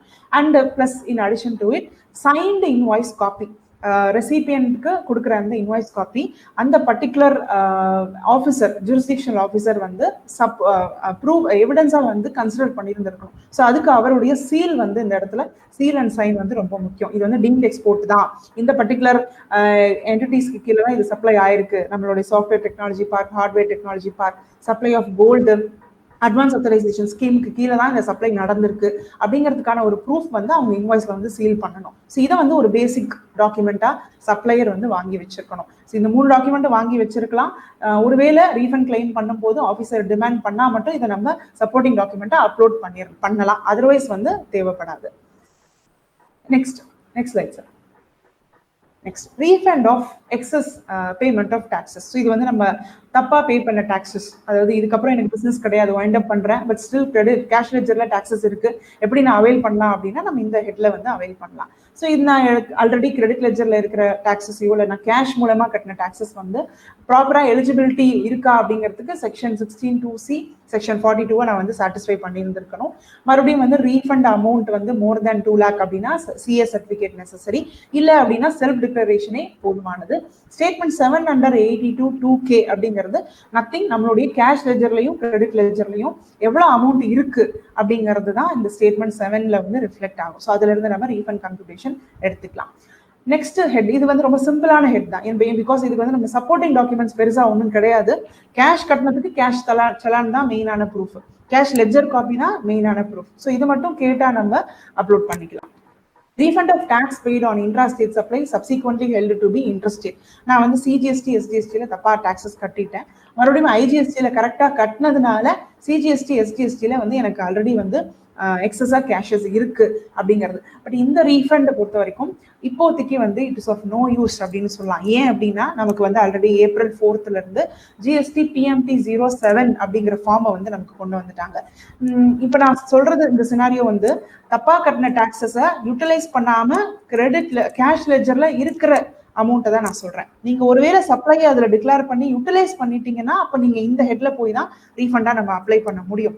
பட் ஜிஎஸ்டி PMT 07 அப்படிங்கிறது உங்களுடைய கேஷ் லெட்ஜர்ல எக்ஸஸாவோ இல்ல தப்பா கட்டின டாக்ஸஸ் இருக்கு அப்படின்னு சொன்னா ஹெட் டு ஹெட் வந்து அதை நம்ம டிரான்ஸ்ஃபர் பண்ணிக்கலாம். சிஜிஎஸ்டில இருந்தா எஸ்டிஎஸ்டிக்கு, எஸ்டிஎஸ்டில இருந்தா ஐஜிஎஸ்டிக்கு, between minor head between major head வந்து பாசிபிள் ஜிஎஸ்டி PMT 07 ஃபார்ம் மூலமா. அது வந்து ரொம்ப சிம்பிள் ஃபார்ம் தான். நம்ம ஃபார்ம் ஓபன் பண்ணோடனே நமக்கு அதுல என்னெல்லாம் பேலன்ஸ் எக்ஸ்ட்ராவா இருக்கு அப்படிங்கிறது. இப்போ ஒரு கிளைண்ட் பாத்தீங்கன்னா லேட் ஃபீ தேவையில்லாம நிறைய கட்டிட்டாரு, பட் இப்போ வந்து மேக்ஸிமம் கேப் வந்து 500 ரூபி தான் அப்படின்னு சொல்லி இந்த லாக்டவுன் பீரியட்ல நோட்டிபிகேஷன் கொடுத்ததுனால எக்ஸஸா நிறைய லேட் ஃபீ லெட்ஜர்லயே வந்து கேஷஸ் இருந்தது. ஸோ இதுக்கு முன்னாடி எல்லாம் லேட் ஃபீல இருந்தா அது நம்ம லேட் ஃபீயை தவிர வேற எந்த ஹெட்டுக்கு வந்து யூஸ் பண்ணிக்க முடியாது. பட் இப்போ இப்போ இந்த ஜிஎஸ்டி பிஎம்பி 07 ஃபார்ம் ஃபைல் பண்றது மூலமா நீங்க லேட் ஃபீல இருக்கிற கேஷஸை உங்களுடைய டாக்ஸ் ஹெட்டுக்கு வந்து நீங்க ஈஸியா மாத்திக்கலாம். சிம்பிள் ரிட்டர்ன் தான். எப்படி நம்ம ஓடிபி போட்டு 3B ரிட்டர்ன் ஃபைல் பண்றோமோ அதே மாதிரி தான் ஜிஎஸ்டி பிஎம்பி 07. ஸோ இப்போதைக்கு நம்ம பிஎம்பி 07 ஃபார்ம் யூஸ் பண்ணிக்கலாம். ஒருவேளை நம்ம தப்பா பே பண்ண டாக்ஸஸை டிக்ளேர் பண்ணி அது ஆஃப்செட் ஆயிடுச்சு அப்படின்னு சொன்னா நம்ம இந்த refund form subsequently held to be interested or vice versa இந்த ஃபார்மை யூஸ் பண்ணி ரீஃபண்ட் கிளைம் பண்ணிக்கலாம். Next slide sir.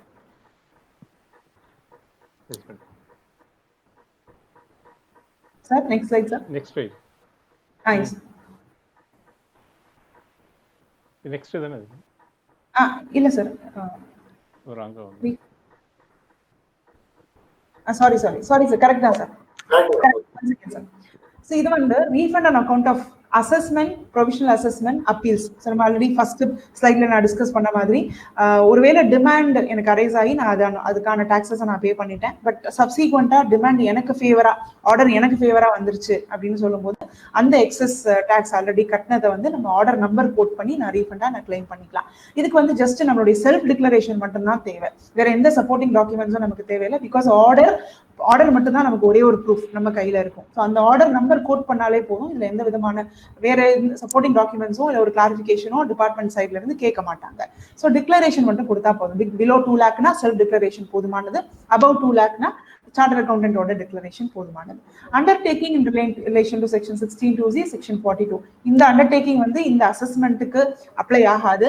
But still வந்து இது ஒரு சப்போர்ட்டிங் டாக்குமெண்டா தான் கேட்கறாங்க. பிகாஸ் நான் கட்டின எல்லா டாக்ஸஸுமே எனக்கு எலிஜிபிள், பே பண்ண எல்லா டாக்ஸஸுமே எனக்கு எலிஜிபிள் அப்படிங்கறது. ஒருவேளை வந்து எனக்கு ரீஃபண்ட் கிளைம் ரிஜெக்ஷன் ஆகி நான் மறுபடியும் அப்பீல் போய் அந்த கேஸை நான் வின் பண்ணிருக்கேன் அப்படின்னு சொன்னா ஸ்டில் வந்து இதனுடைய எலிஜிபிள் கிரெடிட் தான், ரீஃபண்டா எடுக்கிறதுக்கு எலிஜிபிள் கிரெடிட் தான் அப்படிங்கிற டிக்ளரேஷனை நான் இந்த 16(2)(c) 42(2)ல நம்ம கொடுத்துக்கலாம். ஸோ இதுக்கு சப்போர்ட்டிங் டாக்குமெண்ட் அப்படின்னு பாத்தீங்கன்னா நம்மளுடைய ஆர்டர், சக்சஸ்ஃபுல் ஃபேவரபிள் ஆர்டர், நம்ம கையில இருக்கிற ஆர்டரோட ரெஃபரன்ஸ் நம்பர், இல்ல நான் வந்து கேஷ் கட்டினதுக்கான அந்த proof of payment, cash challan, இல்ல கேஷ் லெஜர்ல கிரெடிட் ஆயிருக்கிற அந்த லெஜர் காப்பி, இது எல்லாமே போதுமானது. பிளஸ் இது கூட வந்து reference number of the order, இல்லைன்னா copy of the assessment, provisional order, appeal. So any order இதனுடைய ரெஃபரன்ஸ் நம்பரையும் காப்பியும் வந்து நான் தேவைப்பட்டா நான் அப்லோட் பண்ணலாம். Next slide sir. Refund on any other case. சொன்ன மாதிரி இதுல நம்ம ரீஃபண்ட் இப்போதைக்கு ப்ராக்டிக்கலா அப்ளை பண்ணி கொடுத்தாலும் டிபார்ட்மெண்ட் இஸ் நாட் ரெடி. எந்த கேட்டகரியிலுமே வந்து ஃபிட் ஆகலை அப்படின்னும் போது அவங்க இந்த இதோட வயபிலிட்டி வந்து எலிஜிபிலிட்டி வந்து டவுட் பண்றாங்க, சஸ்பீஷியஸ் பண்றாங்க. ஸோ நம்மளால இதுல ப்ரொசீட் பண்ண முடியல. பிகாஸ் ஆல்ரெடி 2 டைம் நான் அதுல அப்ளை பண்ணி கொடுத்து வந்து எனக்கு ஃபெயிலியர் தான், வாங்க முடியல.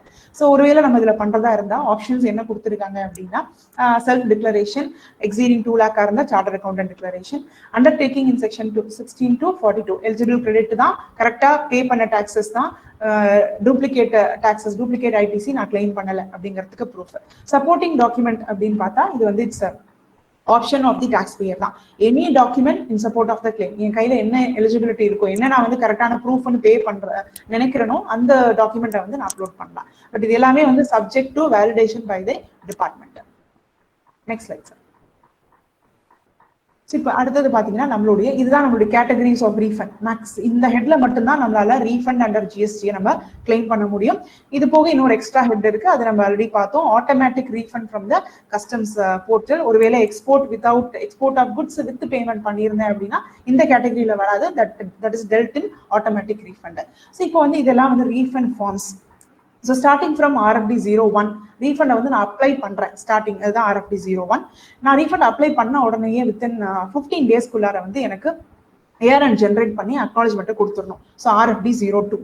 ஒருவேளை நான் அப்ளை பண்ண ரீஃபண்ட் ஃபார்ம்ல வந்து ஏதோ சில மிஸ்டேக்ஸ் இருக்கு, இல்ல சில எலிஜிபிலிட்டியில வந்து சில ஐடிசி வந்து இன்எலிஜிபிளா ஆஃபீஸர் வந்து கன்சிடர் பண்றாரு அப்படின்னு சொன்னா அவர் RFD 3 இஷ்யூ பண்ணணும். அதாவது 2க்கு பதிலா RFD 03 டெஃபிஷியன்சி மெமோ வந்து இஷ்யூ பண்ணணும். இந்த ரெண்டுமே 2 பண்றதா இருந்தாலும் சரி, 3 பண்றதா இருந்தாலும் சரி, within 15 days of filing the refund form. அதாவது இப்போ நான் ரீஃபண்டை ஃபைல் பண்ணி ARN ஜென்ரேட் ஆன அந்த டேட்ல இருந்து வித்தின் 15 டேஸ் இது ரெண்டையும் வந்து ஆஃபீஸர் வந்து கரெக்டா பண்ணியிருந்திருக்கணும். ஒருவேளை டெஃபிஷியன்சி மெமோ இஷ்யூ பண்ணாரு அப்படின்னு சொன்னா இமீடியட்டா வந்து நம்ம ரீஃபண்ட் அப்ளை பண்ணும்போது நம்மளுடைய கேஷ் லெஜர்ல இருந்தோ கிரெடிட் லெஜர்ல இருந்தோ அது வந்து டெபிட் ஆயிருக்கும், அந்த அமௌண்ட் வந்து ரெடியூஸ் ஆயிருக்கும். பட் RFD3 இஷ்யூ பண்ணும்போது ஆட்டோமேட்டிக்கா மறுபடியும் வந்து அந்த ரீஃபண்ட் அமௌண்ட் வந்து கிரெடிட் ஆயிரும். கேஷ் லெஜர்லயோ கிரெடிட் லெஜர்லயோ அது மறுபடியும் அந்த லெஜருக்கே போய் சேர்ந்துரும், ரீஃபண்டா வராம லெஜர்ல போய் சேர்ந்துரும். RFD3 பண்ணும்போது இதை நம்ம ரெக்டிஃபை பண்றோம், ஏதோ சம் கிளாரிபிகேஷன் கேட்கிறாரு, ஏதோ சம் டெஃபிஷியன்சி இருக்கு, நம்ம அதை ரெக்டிஃபை பண்ணி மறுபடியும் அந்த query வந்து நம்ம சப்மிட் பண்ணும்போது இதை வந்து ஃப்ரெஷ் ரீஃபண்ட் அப்ளிகேஷனா தான் கன்சிடர் பண்ணுவாங்க. விச் மீன்ஸ் RFD3 பண்ண உடனே எனக்கு வந்து ஃப்ரெஷ் ARN தான் ஜென்ரேட் ஆகும். RFD1 பண்ணும்போது அந்த ARN வந்து அதுக்கப்புறம் வேலிட் கிடையாது. RFD3 பண்ணும்போது ஃப்ரெஷ்ஷா வந்து ARN ஜென்ரேட் ஆகும். நெக்ஸ்ட் வந்து RFD4. ஒருவேளை ஆஃபீஸர் சாட்டிஸ்ஃபைட், நான் கொடுத்துருக்க எல்லா கிளைம்ஸுமே கரெக்ட் தான் அப்படின்னு அவர் ஃபீல் பண்ணாரு அப்படின்னா, இல்லை ஒருவேளை சில சப்ஜெக்டும் சில லேட்டரான் சில வெரிஃபிகேஷன்லாம் பண்ண வேண்டியது இருக்கு அப்படின்னா ஆன் த ஸ்பாட் வந்து ஒரு ப்ரொவிஷனல் ரீஃபண்ட் ஆர்டர் இஷ்யூ பண்ணலாம். RFD04 எப்பவுமே ப்ரொவிஷனல் அப்படிங்கிறது வந்து 90% ஆஃப் த ரீஃபண்ட் கிளைம் தான் இஷ்யூ பண்ணுவாங்க. அந்த பேலன்ஸ் 10% வந்து அவங்க ஹோல்ட் ஆன் பண்ணிடுவாங்க. Subject to further verification or further clarification tax payer கிட்ட இருந்து கேட்ட பிறகுதான் வந்து நமக்கு ஃபைனல் அட்வைஸ் ஆர்டர் வரும். ஸோ அது வந்து provisional order RFD04. Provisional order வந்தோடனே நமக்கு பேங்க் அக்கௌண்ட்ல கிரெடிட் ஆயிரும், 90% அமௌண்ட் வந்து கிரெடிட் ஆயிரும்.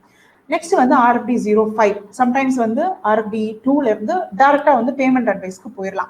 என்னுடைய கிளைம்ல ரீஃபண்ட் கிளைம்ல எந்த விதமான ஒரு சஸ்பிஷனும் இல்லை, ஃபர்தர் கிளாரிபிகேஷன் தேவையில்லை, எல்லாமே கிளியரா இருக்கு, பக்காவா இருக்கு அப்படின்னு சொன்னா இமீடியட்லி வந்து பேங்க்குக்கு பேமெண்ட் அட்வைஸை கொடுத்துருவாங்க RFD05ல.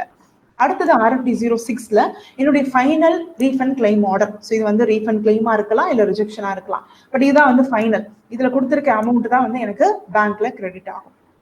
RFD07 அப்படிங்கிறது order for complete adjustment of the sanctioned refund for withholding the refund. So இது வந்து ஒரு அட்ஜஸ்ட்மெண்ட் மாதிரி தான் RFD07. ஒருவேளை ப்ரொவிஷனல் கொடுத்துட்டு ஃபைனல் பண்ண அமௌண்ட்டுக்கு ரெண்டுத்துக்கும் சம்திங் ஏதோ டிஃபரன்ஸ் இருக்கு.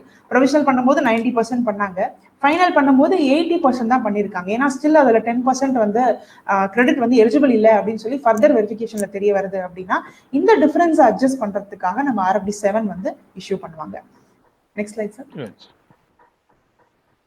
RFD08 notice for rejection of application for refund. So complete என்னோட refund claim எல்லாமே deny பண்றாங்க அப்படின்னு சொன்னா RFD3ல query கேட்பாங்க, அந்த query நம்ம ப்ராப்பரா satisfy பண்ணல அப்படின்னு சொன்னா டைரக்டா RFD08 ரிஜெக்ட் ஆயிரும். ஸோ மறுபடியும் இதுக்கு நம்ம ஃப்ரெஷ் RFD1 தான் நம்ம அப்ளை பண்ணி ஆகணும். அந்த மிஸ்டேக்ஸ் எல்லாம் கரெக்ட் பண்ணிட்டு ஃப்ரெஷ் RFD தான் நம்ம அப்ளை பண்ணணும்.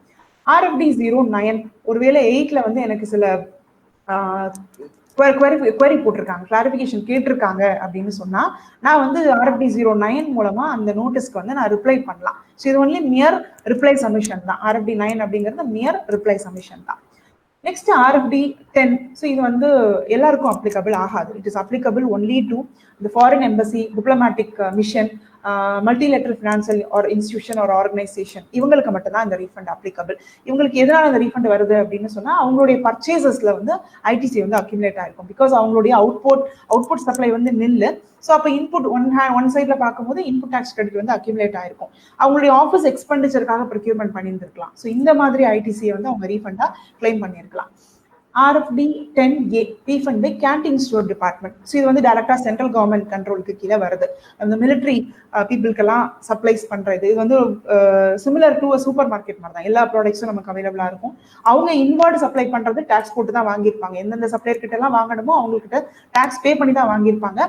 பட் இது வந்து சப்ளைடு டு டிஃபென்ஸ் பீப்புள் அப்படிங்கிறதுனால அவுட்புட் டாக்ஸ் வந்து எங்களுக்கு எப்பவுமே நில் தான், எக்ஸம்ப்டட் சப்ளைஸ் தான். அப்ப அவங்களுக்கு பைலப் ஆயிருக்க அந்த இன்புட் டாக்ஸ் கிரெடிட்டை இந்த 10A ஸ்பெஷல் ரீஃபண்ட் ஃபார்ம் அது மூலமா வந்து அவங்க அப்ளை பண்ணி வாங்கிக்கலாம். RFD10B இது வந்து application for refund by duty free shops. So நம்மளோட ஏர்போர்ட் இன்டர்நேஷனல் டிபார்ச்சர்ல இருக்கிற அந்த shops, duty free shops example சொல்லலாம். அவங்க எல்லாம் வந்து அவங்களுடைய இன்புட் டாக்ஸ் கிரெடிட், அக்யூமுலேட் ஆயிருக்க இன்புட் டாக்ஸ் கிரெடிட்டை 10B மூலமா அப்ளை பண்ணி வாங்கியிருக்கலாம்.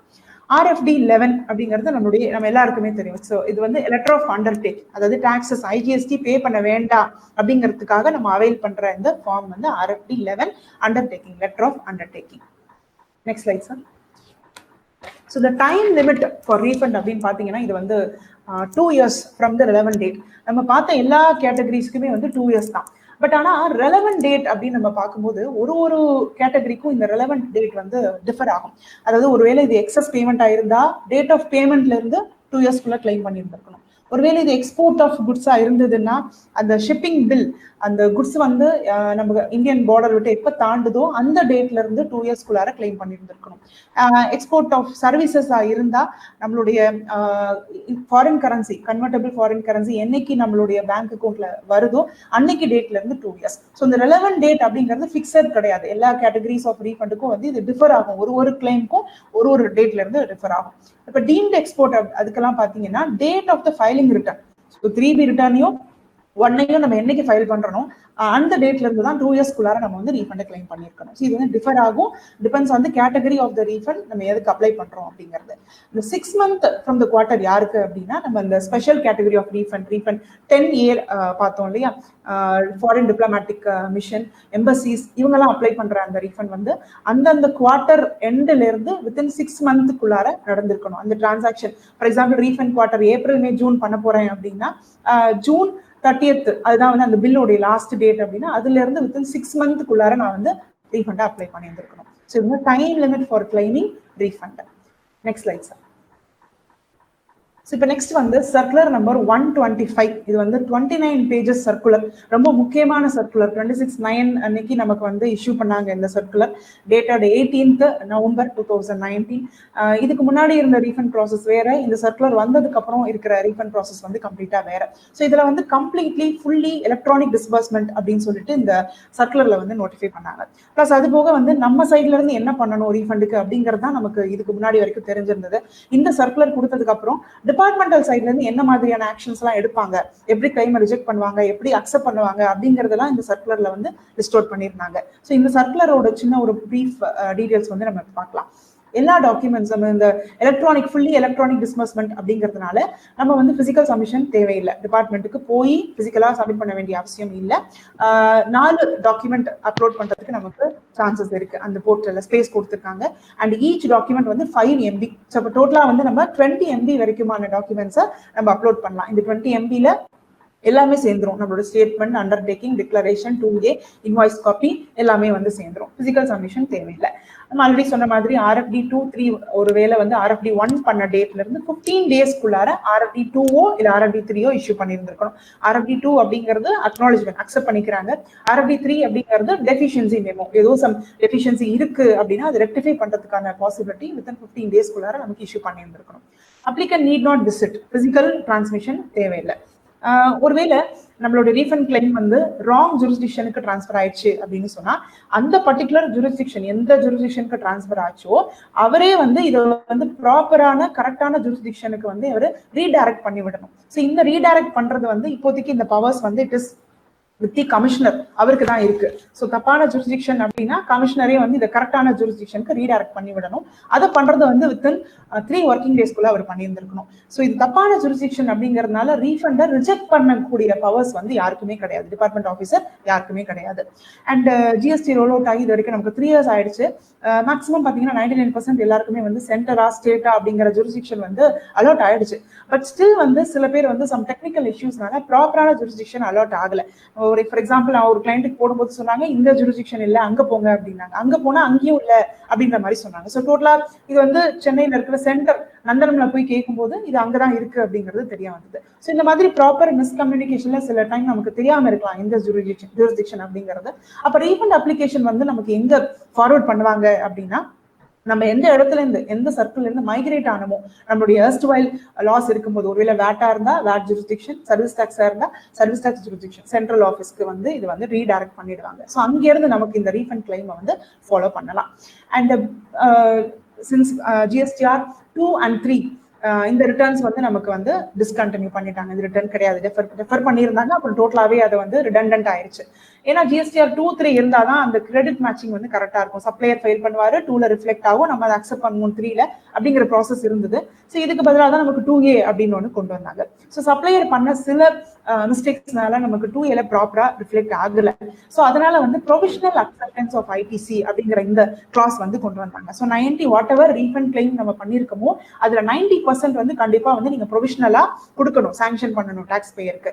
அதுக்கப்புறம் subsequent further verification of record உங்களுக்கு சாட்டிஸ்ஃபை ஆயிருந்ததுன்னா பேலன்ஸ் 10% வந்து நீங்க சாங்ஷன் பண்ணலாம் அப்படிங்கறத அந்த provisional acceptance of ITC.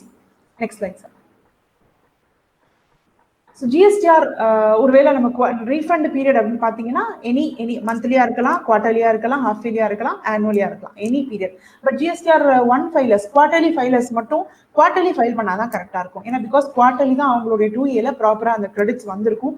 Credits வந்தாதான் எலிஜிபிள். ஏன்னா சப்ஜெக்ட் டு ரூல் 36A நம்ம பார்க்கும்போது வந்திருக்க கிரெடிட்ஸ் மட்டும் தான் நான் எலிஜிபிள் ரீஃபண்டா கிளைம் பண்றதுக்கு. ஸோ அதனால குவார்டர்லி தான் பண்ண முடியும், மந்த்லி பண்ண முடியாது. ரீஃபண்ட் அப்ளை பண்றது வந்து கிரோனாலஜிக்கல் ஆர்டர்ல இருக்கணும். ஒரு ஹெட்ல வந்து நான் ஏப்ரல் மந்த்ல பண்றேன் அப்படின்னா அதே ஹெட்ல வந்து மறுபடியும் வந்து நான் மே ஜூன் அப்படி வரிசையா தான் பண்ண முடியும். ஒரு ஹெட்ல ஏப்ரல்ல பண்றேன், இன்னொரு ஹெட்ல வந்து பிப்ரவரியில பண்றேன், அப்படி இருக்கக்கூடாது. Though it is head wise chronological ஆர்டர்ல தான் வந்து நான் ரீஃபண்ட் வந்து அப்ளை பண்ண முடியும். RFD 3 டெஃபிஷியன்சி மெமோ இஷ்யூ பண்ண உடனே என்ன நடக்கும் அப்படிங்கிறது நான் ஆல்ரெடி ப்ரீவியஸ் ஸ்லைட்ல சொன்னேன். டெஃபிஷியன்சி மெமோ இஷ்யூ பண்ணிட்டாங்க அப்படின்னு சொன்னா ரீஃபண்ட் அப்ளை பண்ண உடனேயே என்னுடைய கேஷ் லெஜர்ல இருந்தோ கிரெடிட் லெஜர்ல இருந்தோ அந்த அமௌண்ட் டெபிட் ஆயிருக்கும். RFD 3 இஷ்யூ பண்ண உடனேயே மறுபடியும் வந்து ரீக்ரெடிட் ஆயிரும், recredited into my cash ledger or credit ledger. So RFD 3 issue பண்ண உடனேயே மறுபடியும் வந்து இதை நான் வந்து குவரியை வந்து சப்மிட் பண்ணும்போது இது வந்து ஃப்ரெஷ் அப்ளிகேஷனா தான் ட்ரீட் பண்ண முடியும். ஸோ அதனால நியூ ARN வந்து நமக்கு இந்த இடத்துல ஜென்ரேட் ஆகும். இது ஃப்ரெஷ் அப்ளிகேஷன் அப்படிங்கறதுனால அந்த டைம் பீரியட் ஆஃப் 2 years அப்படிங்கிறது அந்த ஃப்ரெஷ் ARN ஜென்ரேட் ஆன அந்த டேட்ல இருந்தா நான் வந்து எடுத்துக்க முடியும். ஸோ ஒருவேளை இதுல ஏதாவது irregularities இருந்தது அப்படின்னு சொன்னா சப்ஜெக்ட் டு ஃபர்தர் வெரிஃபிகேஷன் முதல்ல இமீடியட்டா ப்ரொவிஷனல் ரீஃபண்ட் சாங்ஷன் பண்ணிட்டு சப்ஜெக்ட் டு ஃபர்தர் வெரிஃபிகேஷன் நமக்கு வந்து ஃபைனல் ரீஃபண்ட் ஆர்டர் கொடுப்பாங்க, பேலன்ஸ் 10% ரிலீஸ் பண்ணுவாங்க.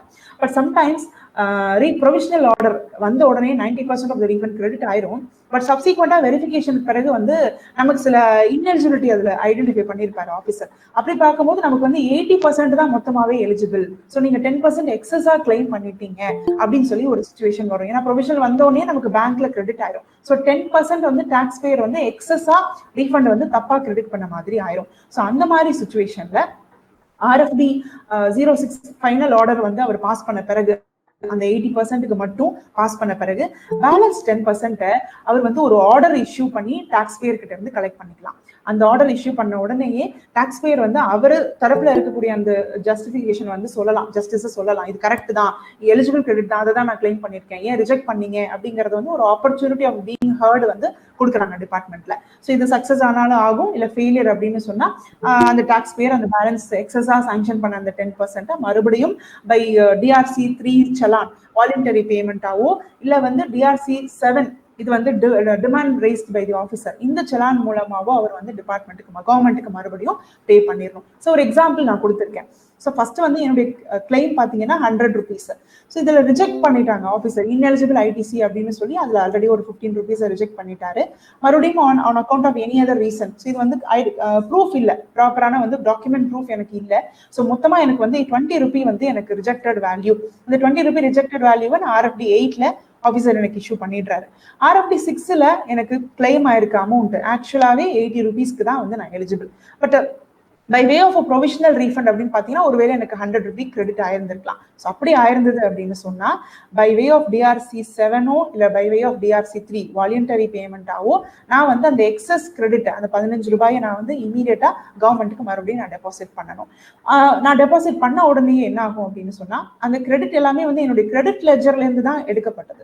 ஸோ அதனால மறுபடியும் இது எல்லாமே it will get recredited to my electronic credit ledger. Immediately officer வந்து PMP 03 அப்படிங்கிற அந்த ஃபார்மை இஷ்யூ பண்ண உடனேயே என்னுடைய கிரெடிட் லெஜர்ல போய் மறுபடியும் அந்த 20 ரூபாய் வந்து கிரெடிட் ஆயிரும், டெபாசிட் ஆயிரும். இது வந்து ஒரு எக்ஸாம்பிள்.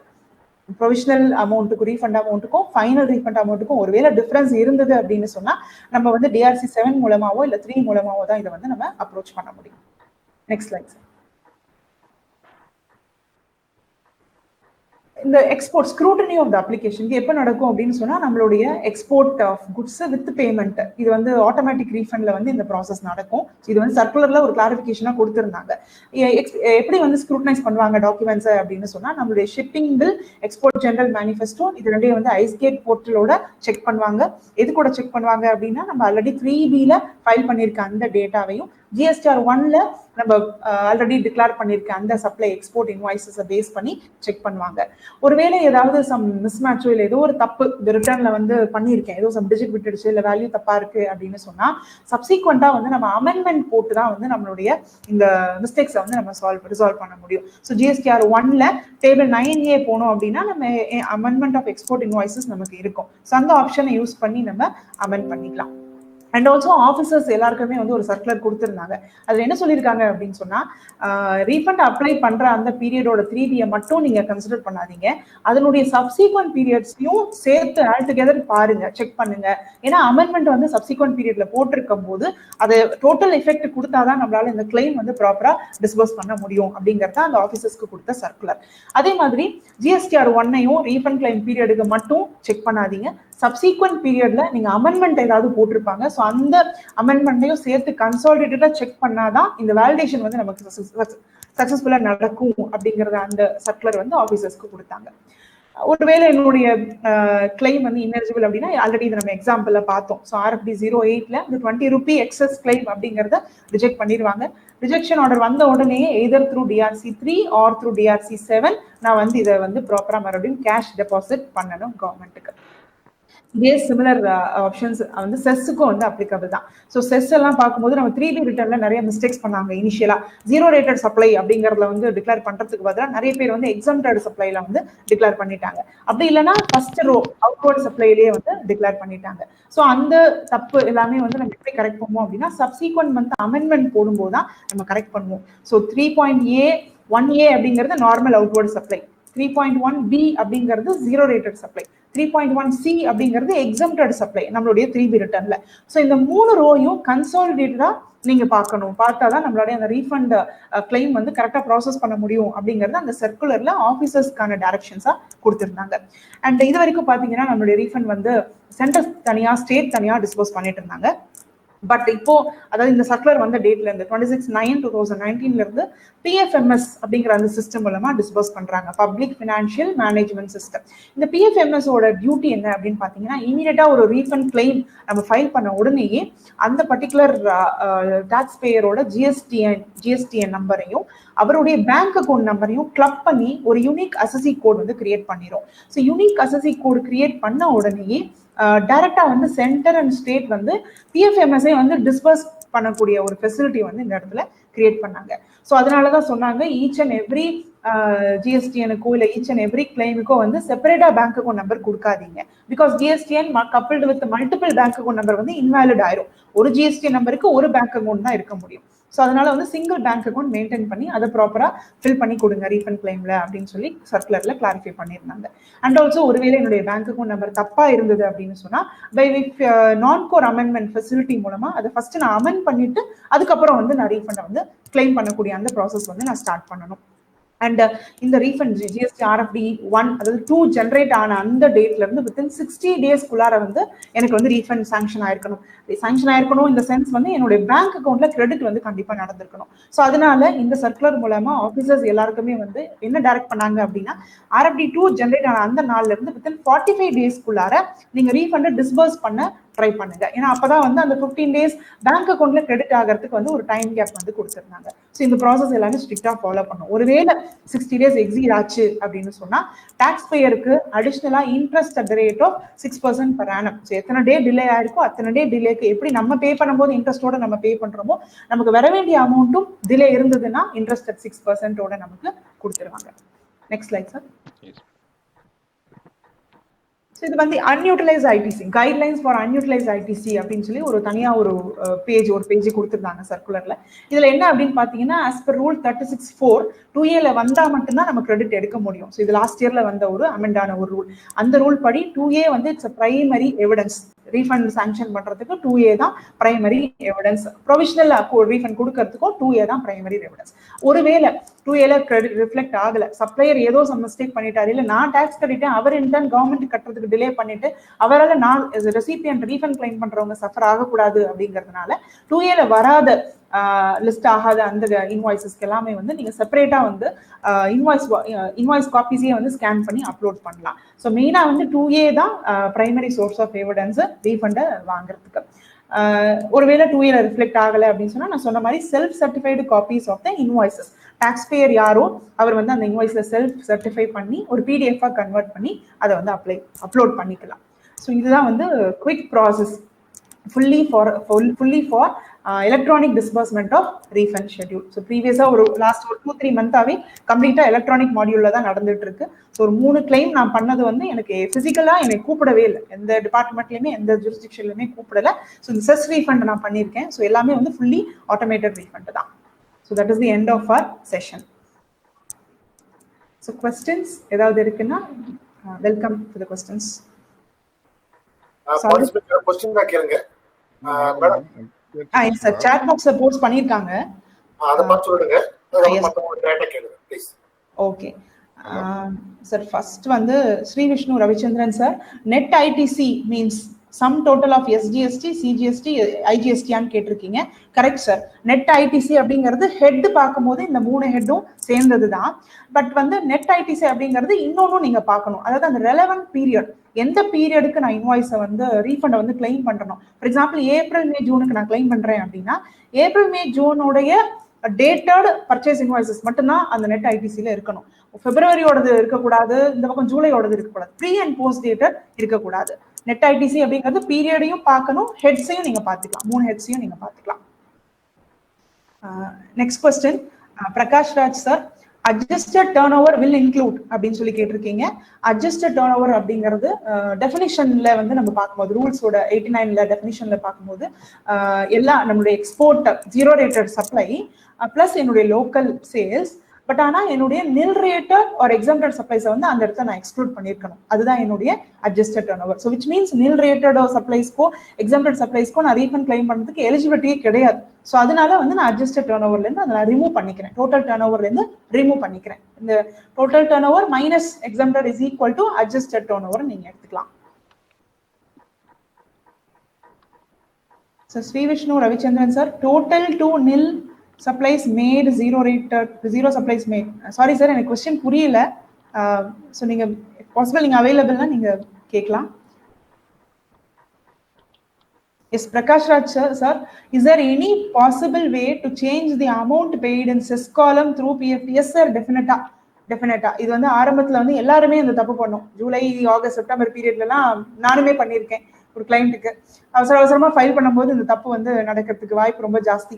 அதாவது செஸ்ஸுக்கு கீழே தான் எஸ்ஜிஎஸ்டி இருக்கும். அப்ப நம்ம அவசரமா ஃபில் பண்ணும்போது எஸ்ஜிஎஸ்டி ஃபில் பண்ண வேண்டிய அமௌண்ட்டை வந்து செஸ்ல வந்து மாத்தி ஃபில் பண்ணியிருக்கோம். அது நடந்திருக்கு. Yes, very well. PMT 7 form மூலமா நீங்க வந்து இது கம்ப்ளீட்டா டிரான்ஸ்ஃபர் பண்ணிக்கலாம், 100% பண்ணிக்கலாம். Rajesh sir, due dates for refund claim. Due date அப்படிங்கிறது நான் சொன்னது வந்து ரெலவென்ட் டைம் பீரியட் அப்படின்னு நான் சொல்லியிருக்கேன். ஸோ இந்த டைம் பீரியட் அப்படிங்கிறது 2 years from the relevant date அப்படின்னு சொல்லி நம்ம ஒரு ஸ்லைட்ல பார்த்தோம். எல்லா கிளைம்ஸ்க்குமே வந்து 2 years தான். பட் அந்த ரெலவென்ட் டேட் அப்படிங்கிறது ஒரு கேட்டகரிக்கும் வந்து டிஃபர் ஆகும். அதுதான் நான் சொன்னேன். ஒருவேளை இது எக்ஸ்போர்ட் ஆயிருந்ததுன்னா ஃபாரின் ரெமிட்டன்ஸ் வந்த டேட்ல இருந்து 2 years. ஒருவேளை இது வந்து எக்ஸஸ் பேமெண்ட் ஆயிருந்ததுன்னா பேமெண்ட் பண்ண டேட்ல இருந்து 2 years. ஒருவேளை இது டீம்ட் எக்ஸ்போர்ட் ஆயிருந்ததுன்னா டேட் ஆஃப் ஃபைலிங் ஆஃப் ரிட்டர்ன்ல இருந்து 2 years. ஸோ இது வந்து வேரி ஆகும். இது வந்து நமக்கு அந்த ரூல்ல வந்து கொடுத்துருக்காங்க, ஒரு ஷெட்யூல்ல கொடுத்துருக்காங்க என்னென்ன டேட்ஸ் அவைலபிள், அதை நம்ம செக் பண்ணிக்கலாம்.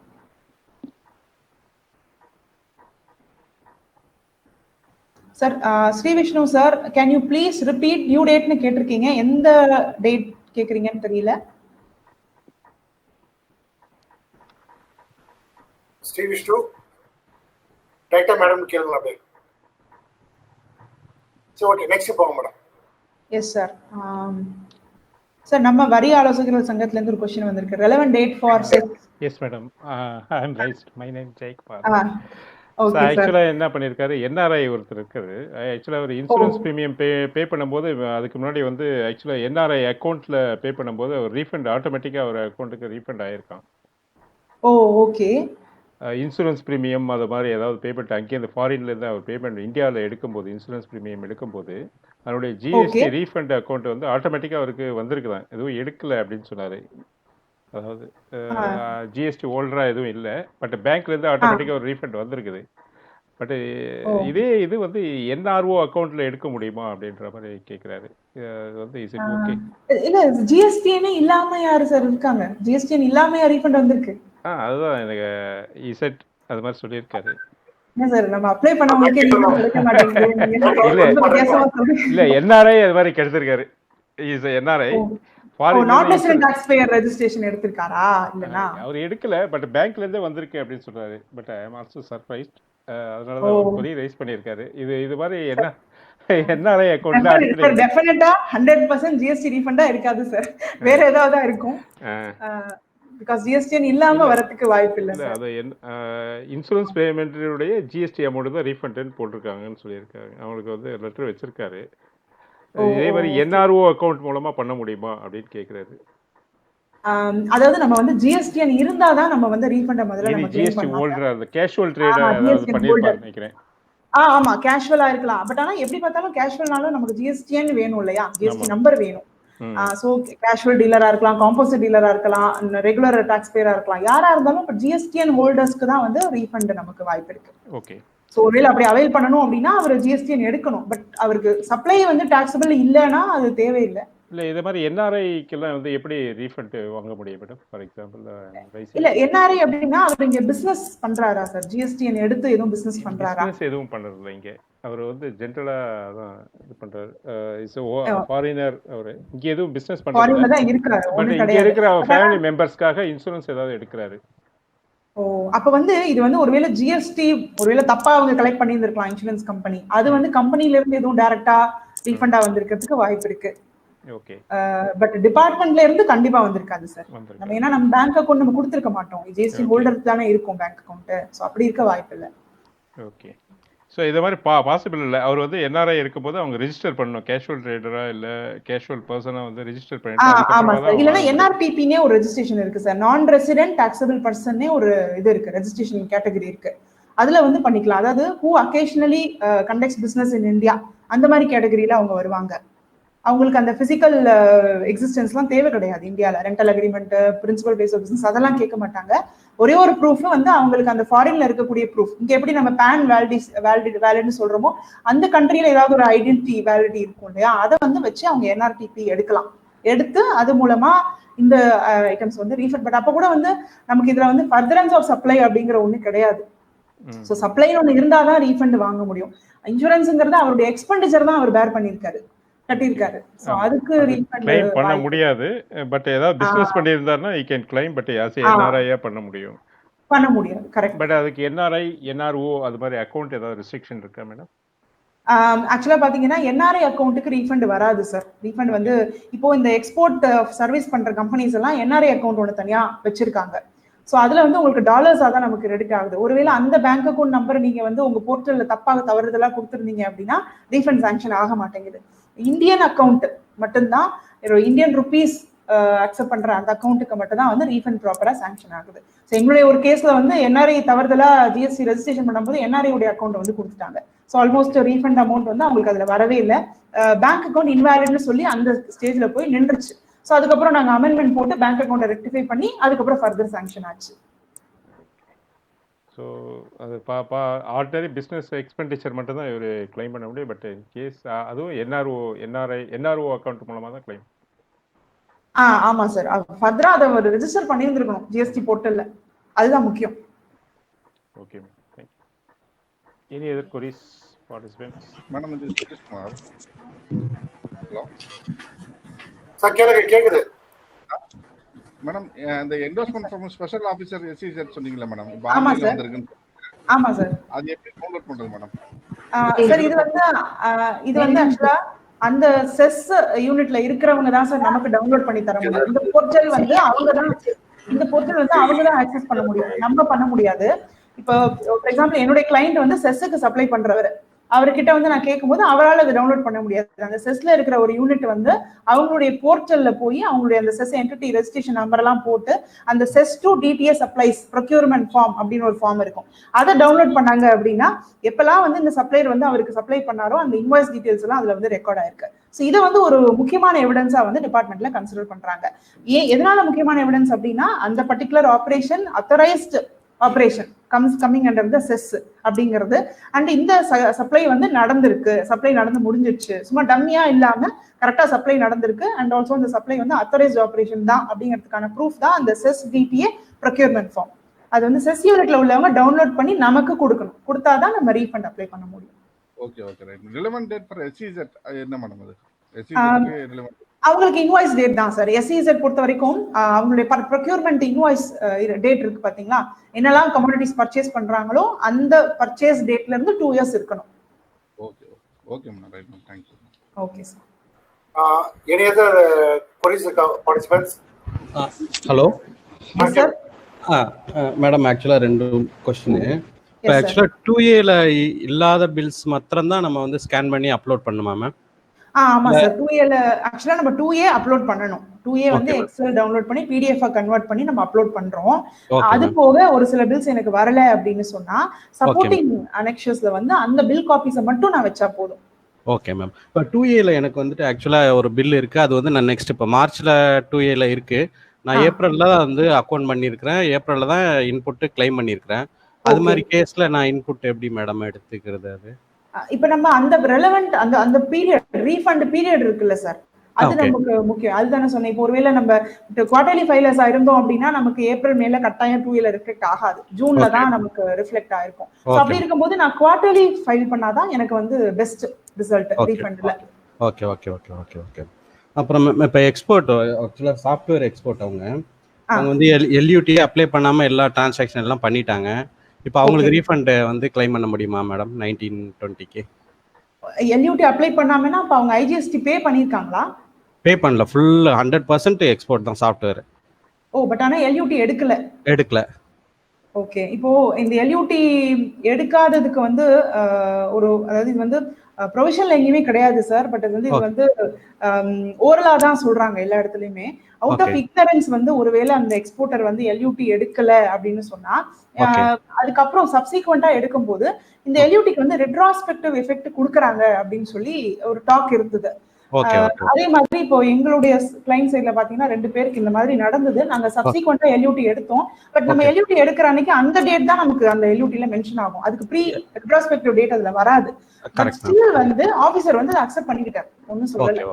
ஏன்னா வந்து ஸ்டார்ட் பீரியட்ல வந்து அவுட் ஆஃப் இக்னோரன்ஸ் நிறைய பேர் அந்த மிஸ்டேக் பண்ணிருக்காங்க. பண்ணலாம். நம்ம அன்னெசரியா அவரை பனிஷ் பண்ண கூடாது அப்படிங்கிறதுனால ரெட்ராஸ்பெக்டிவ் எஃபெக்ட்டா கன்சிடர் பண்ணிக்கிட்டாங்க LUT. Okay thank you ma'am, thank you. Okay. But ஆனா இது ஃபினான்ஷியல் இயர்க்குள்ள இருக்கணும் சார். இப்போ நீங்க 1920க்கு எடுக்கல அப்படின்னா 2021ல எடுத்துட்டு அதை நம்ம 1920க்கு யூஸ் பண்ண முடியாது. ஆமா, அது அந்த ஃபினான்ஷியல் இயர்க்குள்ள நீங்க ஏதாவது ஒரு நாள்ல அதை எடுத்துறணும். Okay ma'am. Okay, thank you ma'am. Okay sir. One more queries raise பண்ணிருக்காங்க. இன்டீரியர்ஸ் டெக்கரேட்டர்ஸ் எல்லாம் இருக்காங்க இல்லையா? ஆமா சார். அந்த மாதிரி இன்டீரியர்ஸ் ஒரு பில்டிங்க்கு இன்டீரியர்ஸ் பண்ணிருக்காங்க. ஸோ அந்த மாதிரி அதுக்குண்டான ரீஃபண்ட் பில்டர்ஸ் இப்போ வந்து ரைஸ் பண்றாங்க பில்லு. அதனுடைய இன்புட் கிரெடிட்டை வந்து ரீஃபண்ட் பண்ண முடியுமா அவருக்கு? வேற எந்த பிசினஸ் சார் ஆக்சுவலா 1/4/2019ல இருந்து நமக்கு இந்த ரியல் எஸ்டேட்டுக்கு வந்து தனியாவே ஒரு சர்க்குலர் வந்தது.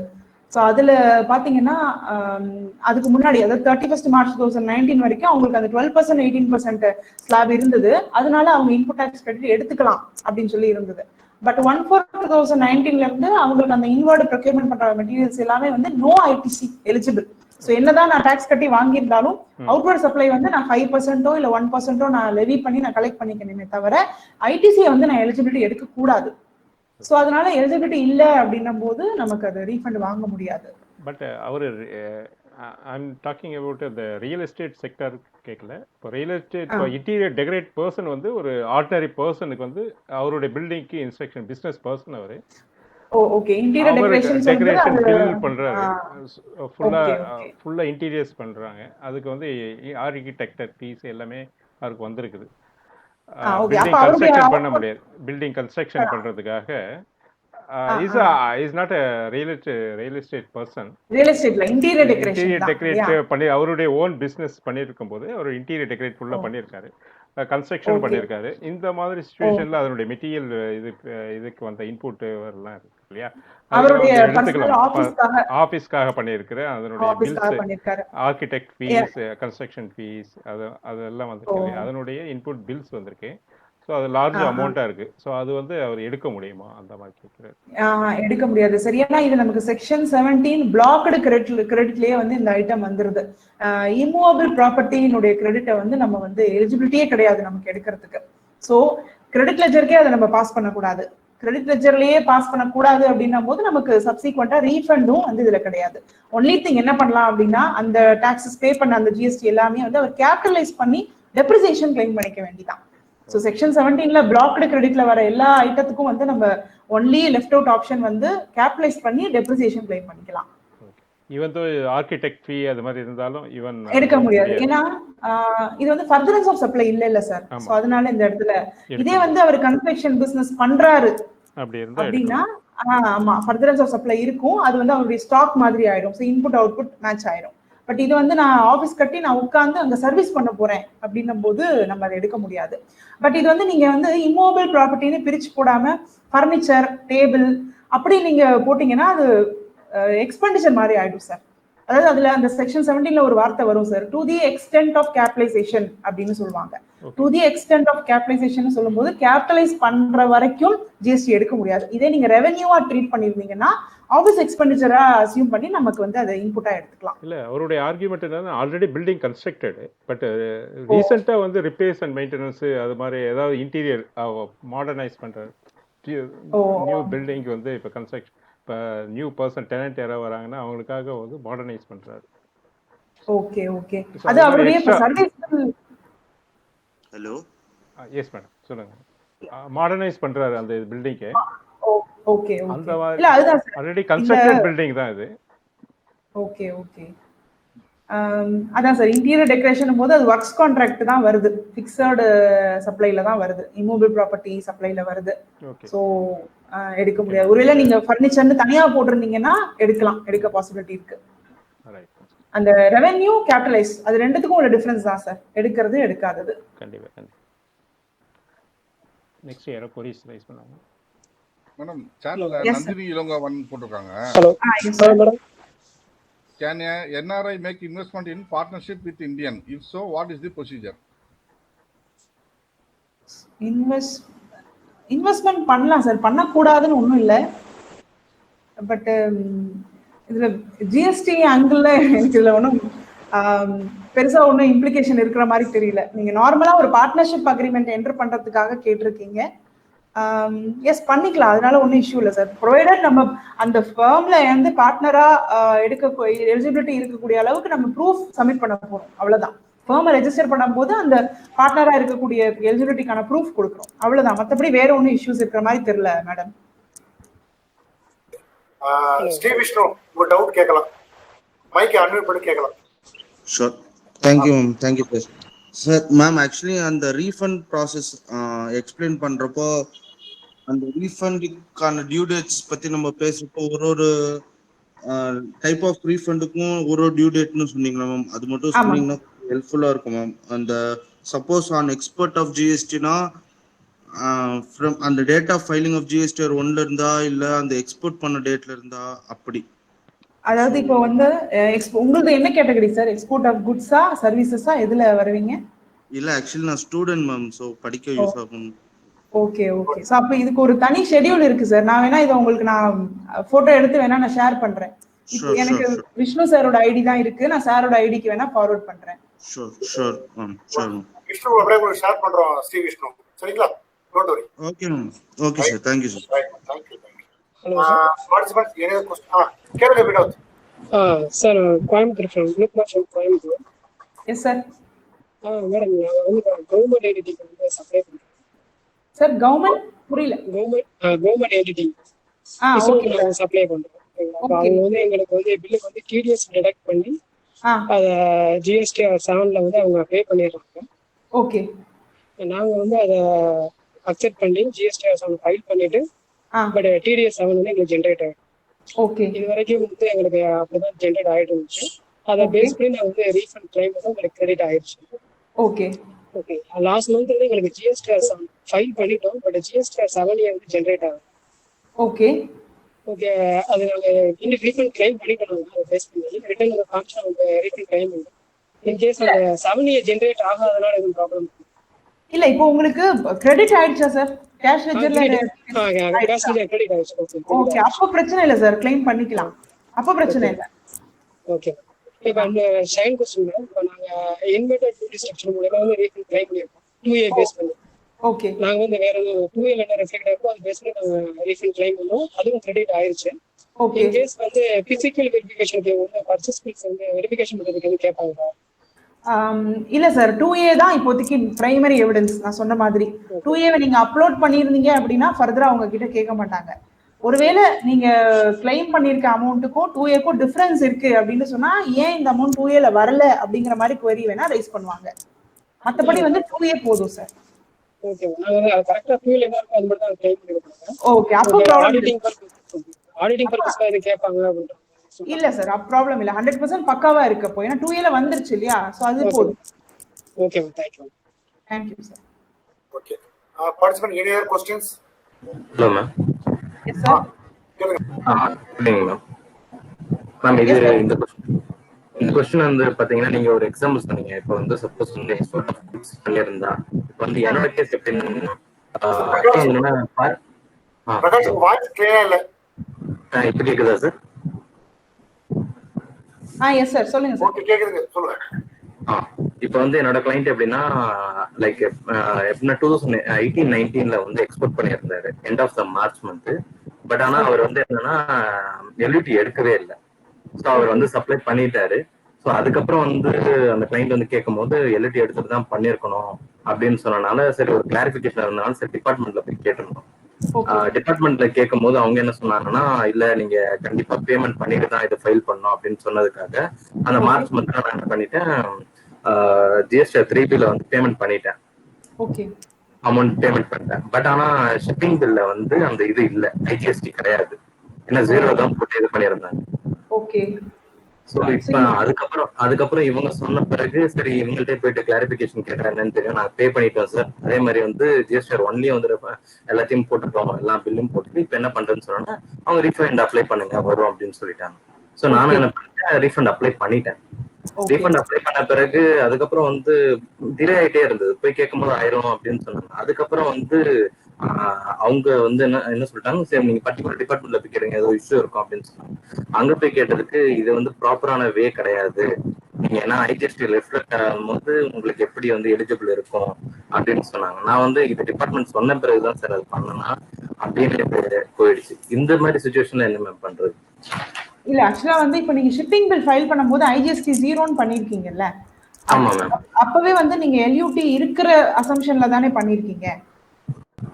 எல்யூடி இல்ல மேம், அது கிளைண்ட் ஆக்சுவலா வந்து என்னன்னா அப்ப கிளைண்ட் எனக்கு தெரியாது. அவர் வந்து அப்புறமே போட்டு ஃபைல் பண்ணிட்டாரு. ஆமா ஆமா. சோ அப்ப என்ன ஆயிடுச்சுன்னா அவருக்கு முன்னாடியே வந்து எக்ஸ்போர்ட் பண்ணிட்டாரு குட்ஸ். ஓகே. சோ இப்ப அதுக்கப்புறம் வந்து என்ன ப்ராப்ளம் ஆகுதுன்னு சொல்றதுக்காக வந்தாரு. அப்ப கேட்கும்போது தான் கிளாரிபிகேஷன் கேட்கும்போது இவங்க இந்த டீடைல் எல்லாம் சொன்னாங்க. இல்ல இப்ப ஃபர்ஸ்ட் வந்து நம்ம ஷிப்பிங் பில்ல அமெண்ட்லாம் பண்ணவே முடியாது. ஏன்னா அது 18-19 நமக்கு அது முடிஞ்சிருக்கும். அடுத்தது பாத்தீங்கன்னா நம்ம ஜிஎஸ்டில வேற அந்த டாக்ஸஸ் வந்து நம்ம பே பண்ணிட்டோம். அது ஒரு விஷயம். இப்ப நீங்க வந்து அதை கிரெடிட் லெட்ஜர், அதாவது ஆல் ஓவர் ஐடிசில போட்டு கிரெடிட் லெட்ஜர்ல கொண்டு வந்து நீங்க அதுல வந்து வித்தவுட் பேமெண்ட்ல எதுவும் கிளைம் பண்ண முடியுமா? பாசிபிலிட்டி இருக்கா பாத்தீங்களா? ஆக்சுவலா என்ன மேம், நான் ரீஃபண்ட் வாங்கிட்டேன். ரீஃபண்ட் வாங்கிட்டேன். பட் ஆனா வந்து அது வேற விதமான வாங்கினேன். எக்ஸஸ் பேமெண்ட் ஆஃப் இதுன்னு போட்டுட்டு நான் வாங்கிட்டேன். ஆமா, இதுக்கு முன்னாடி ஃபர்ஸ்ட் அப்ளை பண்ணும்போது கிடைக்கல. எப்பனா ரீஃபண்ட் ஆஃப் எக்ஸ்போர்ட் ஆஃப் சர்வீஸ்ல போட்டேன். ஏன்னா குட்ஸ் இல்லாத காரணத்தினால. அப்ப என்ன ஆயிடுச்சுன்னா அதுக்கு போன பிறகு எதுவுமே வரல. சரி இதுதான் ஒரு ஆப்ஷன் சொல்லி சும்மா போட்டேன். ஆனா வந்துருச்சு, அமௌண்ட் வந்துருச்சு. சோ இதுல வந்தா என்ன ப்ராப்ளம் வந்தா எப்படி டீல் பண்றது கேக்குறேன். இல்ல ரீஃபண்ட் வந்துருச்சு இல்ல சார், அப்புறம் என்ன ப்ராப்ளம் வரப்போகுது சார்? கையில காசு வந்துருச்சு, அப்புறம் ஏன் சார் கவலைப்படுறீங்க? இந்த மாதிரி சிச்சுவேஷன் எப்படி ஹேண்டில் பண்றது? சப்போஸ் ஃபியூச்சர்ல இந்த மாதிரி ஏதோ நடக்குது அந்த மாதிரி. சார் இதுல வந்து நம்ம சைடுல வந்து நம்ம வந்து டெலிபரேட்டா இன்டென்ஷனலா எந்த மிஸ்டேக்கும் பண்ணல. அவுட் ஆஃப் இக்னரன்ஸ் ஷிப்பிங் பில்ல 0ன்னு போட்டுட்டோம். ஐஜிஎஸ்டியும் நம்ம வந்து கட்டிட்டு கடைசியில வந்து அதை நம்ம மென்ஷன் பண்ணல கிளியரா, எல்யூடியும் எடுக்கல. சோ இது வந்து அவுட் ஆஃப் இக்னோரன்ஸ் தான். இது வந்து நம்ம நம்மளுடைய ஒரு வேலை அப்பீல் நம்ம எதுவும் போறோம் அப்படின்னா நம்மளுடைய ஃபேக்ட்ஸ் வந்து அதுல கண்டிப்பா மென்ஷன் பண்ணலாம் சார். கண்டிப்பா மென்ஷன் பண்ணலாம். இப்போ ஒன்றும் தப்பு கிடையாது. இதுதான் நடந்தது அப்படின்னு சொல்லி நம்ம மென்ஷன் பண்ணும்போது இதுல அப்ஜெக்ஷன் பண்றதுக்கு ஒன்றும் இருக்காது. நம்ம அதுக்கான ப்ரூஃப் மட்டும் நீங்க கரெக்டா வச்சுக்கணும். எந்த டேட்ல கட்டணும், கேஷ் சலானு கரெக்டா, மறுபடியும் இதை நான் ரீஃபண்ட் வாங்கினது. ஏன்னா இது ஆபீசர் அப்ரூவ் பண்ணாம நமக்கு வந்திருக்காது. சோ ஒருவேளை இது வந்து ப்ராப்ளம்னு வந்தா முதல்ல ஆபீசருக்கு தான் ப்ராப்ளம் வரும், அப்புறம் தான் நமக்கு. இல்ல மேம், அதே ஆபீசர் வந்து ஃபர்ஸ்ட் ரீஃபண்ட் ஆஃப் எக்ஸ்போர்ட் இதுல போடும்போது ரிஜெக்ட் பண்ணிட்டாரு மேம். Okay So, okay. அதுக்கப்புறம் வந்து ஒரு டைம் லிமிட் விட்டுட்டு திருப்பியும் வந்து நான் என்ன பண்ணேன், ஒரு எக்ஸஸ் client பேமெண்ட்ல. கேட்டுட்டே வந்தேன். அதுல எக்ஸஸ் பேமெண்ட்ல போட்டு இது பண்ணோன்னா அவர் ரீஃபண்ட் பண்ணிட்டாரு. ஆமா, எக்ஸஸ் பேமெண்ட்ங்கிறது கரெக்ட் தானே சார்? தேவையில்லாம நான் வந்து அதிகமா கட்டியிருக்கேன் அப்படிங்கிற மாதிரி தானே? எல்யூடி எடுக்கல, பட் திருப்பி வந்து ஷிப்பிங் பில்லையும் நான் ஜிஎஸ்டி போடல. ஷிப்பிங் பில்ல ஒருவேளை நான் போட்டிருந்தேன்னா எனக்கு கஸ்டம்ஸ்ல இருந்து வந்திருக்கணும். கஸ்டம்ஸ் கொடுக்காத ரீஃபண்ட் ஜிஎஸ்டில இருந்து நான் வாங்கியிருக்கேன். ஒன்றும் தப்பு கிடையாது sir. Okay okay ma'am actually correct தானே அது? செகண்ட் அப்ளை பண்ணி எக்ஸஸ் பேமெண்ட் போட கிளைம் இருக்கு வந்திருக்கு. வந்திருக்கு. இல்ல வந்து எக்ஸஸ் பேமெண்ட்ல தான் நம்ம வாங்க முடியும் சார். ஏன்னா நமக்கு வேற ஆப்ஷன் கிடையாது. ஐடிசிலயும் போட்டு நான் சொன்ன மாதிரி நான் ட்ரை பண்ணுங்கன்னு சொன்னேன், பட் அதுக்கு முன்னாடி அவரே சொல்லிட்டாரு நான் வாங்கிட்டேன் அப்படின்னு. பிரகாஷ் சொன்ன மாதிரி ஒன் ஆஃப் த எக்ஸிக்யூட்டிவ் சொன்னதும் அப்படியே சொல்லியிருக்காங்க, நீ ஃபர்ஸ்ட் பே பண்ணுங்க அதுக்கப்புறம் கிளைம் பண்ணுங்க சொல்லிட்டு. அதுதான், ஏன்னா ஆல்ரெடி இவர் முதலே டாக்ஸ் கட்டிட்டாரு. ஃபர்ஸ்ட் கட்டினதுதான் வந்து எக்ஸஸ் பேமெண்ட்ல வாங்குறாரு. சோ அதனால ஒன்றும் தப்பு கிடையாது சார். ப்ரொவைடர் நம்ம அந்த டாக்குமெண்ட் எவிடன்ஸை மெயின்டைன் பண்ணிக்கிறோம் டில் லாஸ்ட், அவ்வளவுதான் sir. Good evening Sethu sir.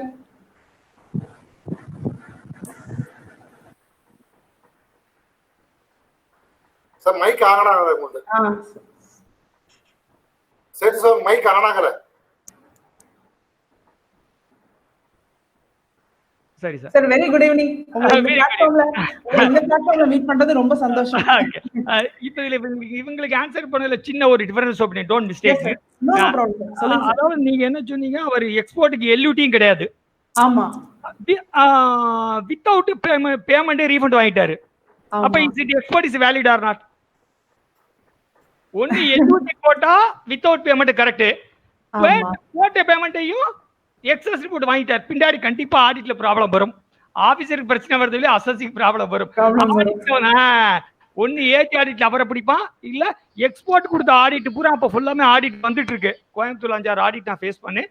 இந்த ப்ராப்ளம் வரும்ங்கறத ஹம்பிள் ஒபினியன். சாரி பாட்டி second. No problem sir. Thank you sir. Thanks for information sir. Actually உங்களுடைய எக்ஸ்பீரியன்ஸ் வந்து வெரி வாஸ்ட். சோ ஒரு உங்களுக்கு 17-18 ஆக இருந்தால் நம்ம எல்யூடி போடலைனாலும் எல்யூடி இருக்கதா எடுத்துக்கொள்ளலாம்னு ஒரு சர்க்குலர் இருக்கு. 18-19க்கு அப்படி இல்ல. பட் நானா இருந்தா இந்த கேஸை வின் பண்ணிடுவேன் கண்டிப்பா, வேற இன்டர்பிரேஷன்ல இல்ல. பிரகாஷ் டெய்லி கூப்பிட்டு தான் இருக்காரு, நைட் 10 மணிக்கு கூட கூப்பிடுறாரு. இல்ல இது எல்யூடிங்கிறது ஒரு ஷேரிங் ஆஃப் நாலேஜ். எல்யூடி ஒரு ப்ரொசீஜர் லாப் தான். அதனால எல்யூடி போடாம எக்ஸ்போர்ட் இல்லைன்னு சொல்ல முடியாது. நான் கோயம்புத்தூர் 2-3 பெரிய கேஸே வின் பண்ணேன் நோட்டீஸ் கொடுத்ததுக்கு. ப்ரொசீஜர் லாப்ஸ்க்கு மினிமம் பெனால்டி போட்டுக்கோங்க அப்படின்னு சொல்லி வின் பண்ணேன். அப்படி அந்த மாதிரி டீல் பண்ணலாம். பட் ஆடிட் வரும். பிரகாஷ் நல்ல ஃபீஸ் கொடுப்பாரு உங்களுக்கு. Don't worry madam. Thank you. Participants, any questions? Okay, thank you madam. இப்போ எங்களுடைய பொருளாளர் திரு சதீஷ்குமார் அவர்கள் வெல்கம் உரை ஆற்ற அழைக்கிறேன். Mister Satish sir. நன்றி கார்த்திகேயன் சார். வாய்ஸ் கொஞ்சம் லோவா இருக்கு, கொஞ்சம் லவுடரா சொல்லுங்க. அனைவருக்கும் வணக்கம். ரைட். நன்றியுரை. இன்று நாம் பயின்ற தலைப்பானது ரீஃபண்ட் அண்டர் ஜிஎஸ்டி. இதனை சிறப்பாகவும் நாம் அனைவருக்கும் பயிற்றுவித்து அதில் உள்ள நுணுக்கங்களை நமக்கு தெள்ளத் தெளிவாக எடுத்துரைத்த திருமதி ஆர்வி புவனேஸ்வரி சிஏ அவர்களுக்கு எனது முதற்கண் நன்றியை தெரிவித்துக் கொள்கிறேன். மேலும் இதில் ஏற்பட்ட சந்தேகங்களை நிவர்த்தி செய்து அவருடைய கூடுதல் சிறப்பாக இன்று அமைந்தது. திருமதி புவனேஸ்வரி அவர்களுக்கு மீண்டும் ஒரு நன்றியை கூறிக்கொண்டு, இதேபோல் நமது வரி ஆலோசனை சங்கத்திற்கு என்றும் ஒத்துழைப்பும் பங்களிப்பும் தருமாறு கேட்டுக்கொள்கிறேன். ஒரு காணொலியின் வெற்றிக்கு நன்றி மேடம். ஒரு காணொலியின் வெற்றிக்கு பெரிதும் துணை அளிப்பது பங்கேற்பாளர்களே. இதில் நமது காணொலியில் பங்கு கொண்ட பங்கேற்பாளர்களுக்கும் நன்றியை தெரிவித்துக் கொள்கிறேன். இந்த வரி ஆலோசனை சங்கம் என்பது ஜிஎஸ்டி பிராக்டிஷனர்களுக்கு அறிவை பகிர்வித்து அதற்காகவே உருவாக்கப்பட்டது. அதனால் எங்களுடன் தொடர்ந்து பயணம் செய்து உங்கள் தொழிலறிவை விரிவு செய்து கொள்ளுமாறு கேட்டுக்கொள்கிறோம். நாம் ஒவ்வொரு சனிக்கிழமையும் இது போன்றதொரு காணொலியை நடத்த திட்டமிட்டுள்ளோம். இதன் தொடர்ச்சியாக அடுத்த வாரம் சனிக்கிழமை அன்று, அதாவது 25 ஜூலை 2020 அன்று ரிஜிஸ்ட்ரேஷன் அண்டர் ஜிஎஸ்டி என்கிற தலைப்பில் திரு NK பரத்குமார் சிஏ அவர்கள் காணொலி நடத்த உள்ளார். இதிலும் அனைவரும் பங்கு கொண்டு பயன்பெற வேண்டுமாறு வரி ஆலோசகர் சங்கத்தின் சார்பாக கேட்டுக்கொண்டு உங்களிடம் இன்று விடைபெறுகிறேன். நன்றி, வணக்கம். Thank you sir. Thank you all. Thank you sir. Thank you ma'am. Thank you madam. Thank you everyone.